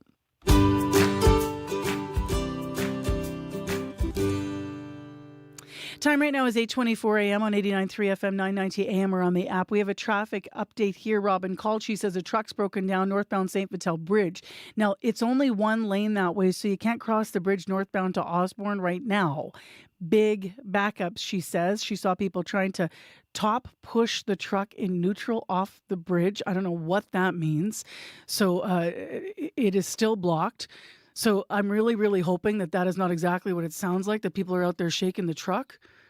But it sounds like people are trying to take matters into their own hands. So give us a call if you need, 788-3093. Corey took that call on the traffic line, but all you need to know is there's a truck that's broken down northbound St. Vital Bridge and there's big backups. And folks are getting stressed about it. So 8:25 is the time right now. It is in Winnipeg, going to be a cloudy start, but a clearing day throughout the day, clearing even more than we've got right now downtown, and a high of 17 degrees is what we're expecting. Well, next on the program, parents and students say they were shocked last Friday, many of them, when the province suddenly postponed the grade 12 English final exams for this year. They were supposed to be written this week, but they've been postponed until late June due to a privacy issue with some of the test materials. Brian O'Leary is Deputy Minister of Education, and in case you missed this, he spoke out yesterday. He says the exams were developed in 2019 before the pandemic hit, and that was part of the challenge here. Now, CBC's Josh Crabb spoke to O'Leary to find out more. The exam was developed in 2019 and then not used, and we didn't have exams for 4 years, and then it was pulled out to be used again. The judgment around use of this was that we were putting someone's privacy and even safety at risk using this piece. These are vetted by committees and teachers. I think the vetting occurred 4 years ago, and we probably needed to. Well, at the end of the day, we needed to look at it again, and we did. Staff in the department looked at it after it had been distributed and discovered a real concern about one element of the exam, we reviewed it, and it was a recommendation from our assessment folks that we pulled this particular exam. For students, who had been preparing for this exam, what's the message to them? You've got a little more time to prepare, a little more time to work with your teacher, and you'll still have an exam that we think will prepare you for the future. To my recollection, I can't remember an incident similar to this, so I hope it's a one of a kind, and we can move on from it, and we'll probably put a little more stringent vetting into the next round of exams. Next on the show, let's hear some reaction from students. That was Brian O'Leary, Deputy Minister of Education. He spoke with CBC's Josh Crabb. He says that students will get more time to prepare now. So CBC went out to speak to some high school students about how they feel about it. Bello Owen and Nathan Neva. So you were supposed to write the English exam starting today. Yeah. What did you find out about it? It got canceled because of copyright, I'm pretty sure. How do you feel about that? Kind of happy because I didn't want to do it, and I'm happy that I'm not doing it. More students can prepare, and hopefully there's not another copyright issue. Do you think these tests are important? Yeah, it's important for to get into prepare for uni and stuff. So it's just such a relief, less stress on the student. Worry about those last couple days, hours, knowing that exam is coming. I think that's great. Exams be hard these days. I just like doing the work. I don't like tests. I think it's better for the students because they have more time to prepare for the exam. So I think it's definitely good. If that happened to me, I'd be happy. So just a little bit more time to prepare. Yeah, exactly. Okay. So you wrote the exam this past winter. What was it like? I'd say it was a pretty tough exam. The topic was on cycles, and the topic included literally bicycles, and there was cycles of nature, cycle of life, and all of that stuff. It was pretty hard at things. How do you prepare for something like this? To be honest, I just hope for the best. I try my best in class, and Yeah, because for English, you can't really prepare. It's like the time frame given, you get different topics and you have to write about that stuff. So I think just practice and reading and stuff. I think it's harder for the teachers and stuff too, right? Because they do all that preparation and it's like, yeah, province-wide. So yeah, but I think it's easier for the students. Like some people like to do stuff and get it over with, but I'm the type of guy that like saves it for the last minute. So. That was high school students Bello Owen and Nathan Neva reacting to the postponement of the exam, the grade 12 English final exams. You can go to our website to read more about this and then also understand what's going to be happening with rescheduling and more about the deeper reasons why this happened. cbc.ca/Manitoba. Janet Stewart is in to get us to the news and tell us what's up on the call-in conversation. Today we've got the Humane Society CEO, Jessica Miller, coming in to talk to us about animal safety. This is all about, it comes in the wake of all those puppies that now need homes, dogs that were rescued from filthy conditions, biggest seizure in history. What more can we do to protect animals in our province? We're talking specifically about, pet animals that you'd welcome into your home. But generally, this is something that people care a lot about. So let us know what you think. What more can we do to get people to spay and neuter, whatever we need to do? 204-788-3797. All right. Thanks, Janet. You can call live as well, right, between 12:30 and 1 for that call-in conversation. But that number Janet gave is if you want to call right now, leave a message. What more can we do to protect animals in the province? 788-3797. Your CBC Winnipeg News is next. This is CBC News. Good morning. I'm Heather Wells in Winnipeg at 8:30. A little bit of drizzle reported at the airport right now. It is 9 degrees, mostly cloudy. We're going to see clearing through the afternoon and a high today of 17. Warmer tomorrow. Kevin Klein says he is no longer a politician, but a newspaper owner. Klein is head of a group buying the Winnipeg Sun from Post Media. The Klein Group is also purchasing the Graphic Leader in Portage-la Prairie and the Kenora Miner and News. Klein is a former Manitoba Progressive Conservative MLA and cabinet minister. Before entering politics, he was a publisher of the Winnipeg Sun. Klein says it's important for him to bring local ownership to newspapers. Our commitment is to the community, not just Winnipeg, but Portage, Kenora, and to all of Manitoba. We want to provide quality local news. The sale of the 3 newspapers is expected to close on June 1st. Post Media says employees at each of the papers are expected to keep their jobs. 2 more Manitoba First Nations have filed a lawsuit over a massive sewage leak in Winnipeg earlier this year. In February, nearly 230 million litres of diluted sewage spilled into the Red River. 8 First Nations downstream from the city filed a lawsuit last month seeking nearly $5 billion from the city, federal and provincial governments. Now Bloodvein and Dauphin River First Nations have added their names to those seeking damages. Roland Hamilton is the chief of Bloodvein. It's only fair that we put in a claim also, as we are part of one of the communities, and that's right alongside Lake Winnipeg here. We live off Lake Winnipeg for fishing. A spokesperson for the city tells CBC they are reviewing the latest lawsuit and have no further comment. Hudson Bay's polar bear population could spend more time on land this spring than ever before. A marine heat wave on the Atlantic Ocean could lead to Manitoba's northern port having one of the earliest ice-free dates on record. Fisheries and Oceans Canada says sea temperatures were 7 degrees above normal last summer. Jeff York at Polar Bears International says the lack of ice on Hudson Bay could have impacts far beyond northern Manitoba. The Arctic also acts, in a sense, as the Earth's air conditioning unit, if you want to look at it that way. So as that AC unit starts to fail, that's not great for the rest of us. York says polar bears today have on average 40 fewer days on the ice than their grandparents did. Swapping out conventional French lessons for Michif French. I am fine. Je vais. Saint Laurent School in the Interlake has enlisted 2 Métis elders to teach the language. The students call them mamère or grandmothers. They also use lessons culturally connected and fun lessons like bingo.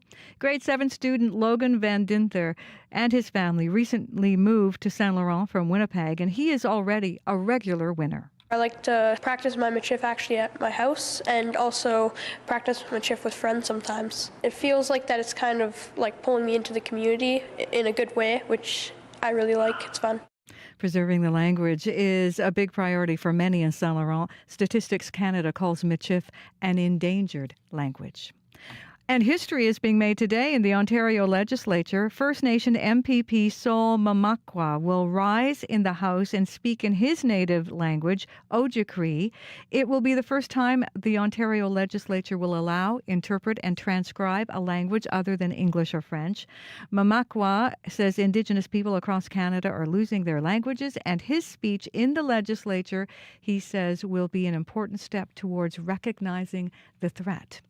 You can find more news updated throughout the day. All you have to do is head to cbc.ca/Manitoba. Heather, I have to correct something that's both serious but also funny. Okay. So we do have a traffic call that came into the commuter line that said that there's a truck broken down northbound St. Vital Bridge, only one lane, so then you can't cross the bridge into Osborne right now. So big backups. That's the call we got. Right. Except I misread it because I was doing 5 things at the same time, and I misread. This is the funny part. I'm not making light of the issue, but that, you know, people, I guess that whoever's in the truck was trying to put it in neutral and people were behind it trying to push it actually out of the way. Like apparently people are getting out and trying to help. But the note said she saw people trying to top push the truck off the bridge. Oh, which my I goodness. wrote. I'll take full. I was writing quickly. It's radio. It's a little inside baseball. You can see how it works now. But I think it's funny because I said to Corey, I'm like, this is quite dramatic. What's going on? Just a casual truck pushing a truck off a bridge. Like, maybe everyone's okay. Yeah, maybe we shouldn't be doing the book contest. Maybe we should call Heather in and like. You should have seen me panicking behind the glass when I saw Marcy thinking that someone was pushing a truck off a bridge, and I was just casually writing that to her as not a big deal. Okay, we're glad no one's doing that. They're trying to push it to the end of the bridge for the record. There you go. Yeah. Oh, man. That's very funny. I would have jumped to that same conclusion. I don't know. I backed off as it just came out of my mouth. I'm like, this is clearly not what's going on there. Lost in translation in the best of those moments, right? I know. I thought we had a good working relationship, Marcy. I know, but it's we got all some kinks to figure out. Is there anything actually otherwise going on that we need to know about? No, it's really that truck that could potentially be at the end of the bridge, not off the bridge right now. But so if it's a big backups trying to get north onto Osborne there, that's might be slow. Thanks for that call, Robin. All right. Thank you, Corey. Thank you. Corey Funk, Heather Wells, Megan Ketchison, Joni Nicolo, Brad Lillies, our live team this morning. Thank you, everyone. Thanks to our hardworking team of associate producers and our producers in unit, Leif Larson and Nellie Gonzalez. And thank you to Abby Adiemi, who's going to have the last word on traffic here. Sunny in the north. Weather, rather. It's sunny in the north. We're looking at a high of 12 in Thompson and 15 in Churchill, while the south will be seeing clearing skies, and the highs would hover from 15 to 17. All right. Thanks, Abby. You're welcome. Abby with the forecast. Well, take care and be well, everybody. Thanks so much for listening to Information Radio and to our team this morning on the morning show here on CBC. Grateful to have you along on 89.3 FM, 990 AM, on the app or on YouTube this morning. And take care, be well. Enjoy the rest of your day, and we will talk to you again tomorrow. Truck's gone now, by the way. Just got a call. Update. This just in. The current coming up next.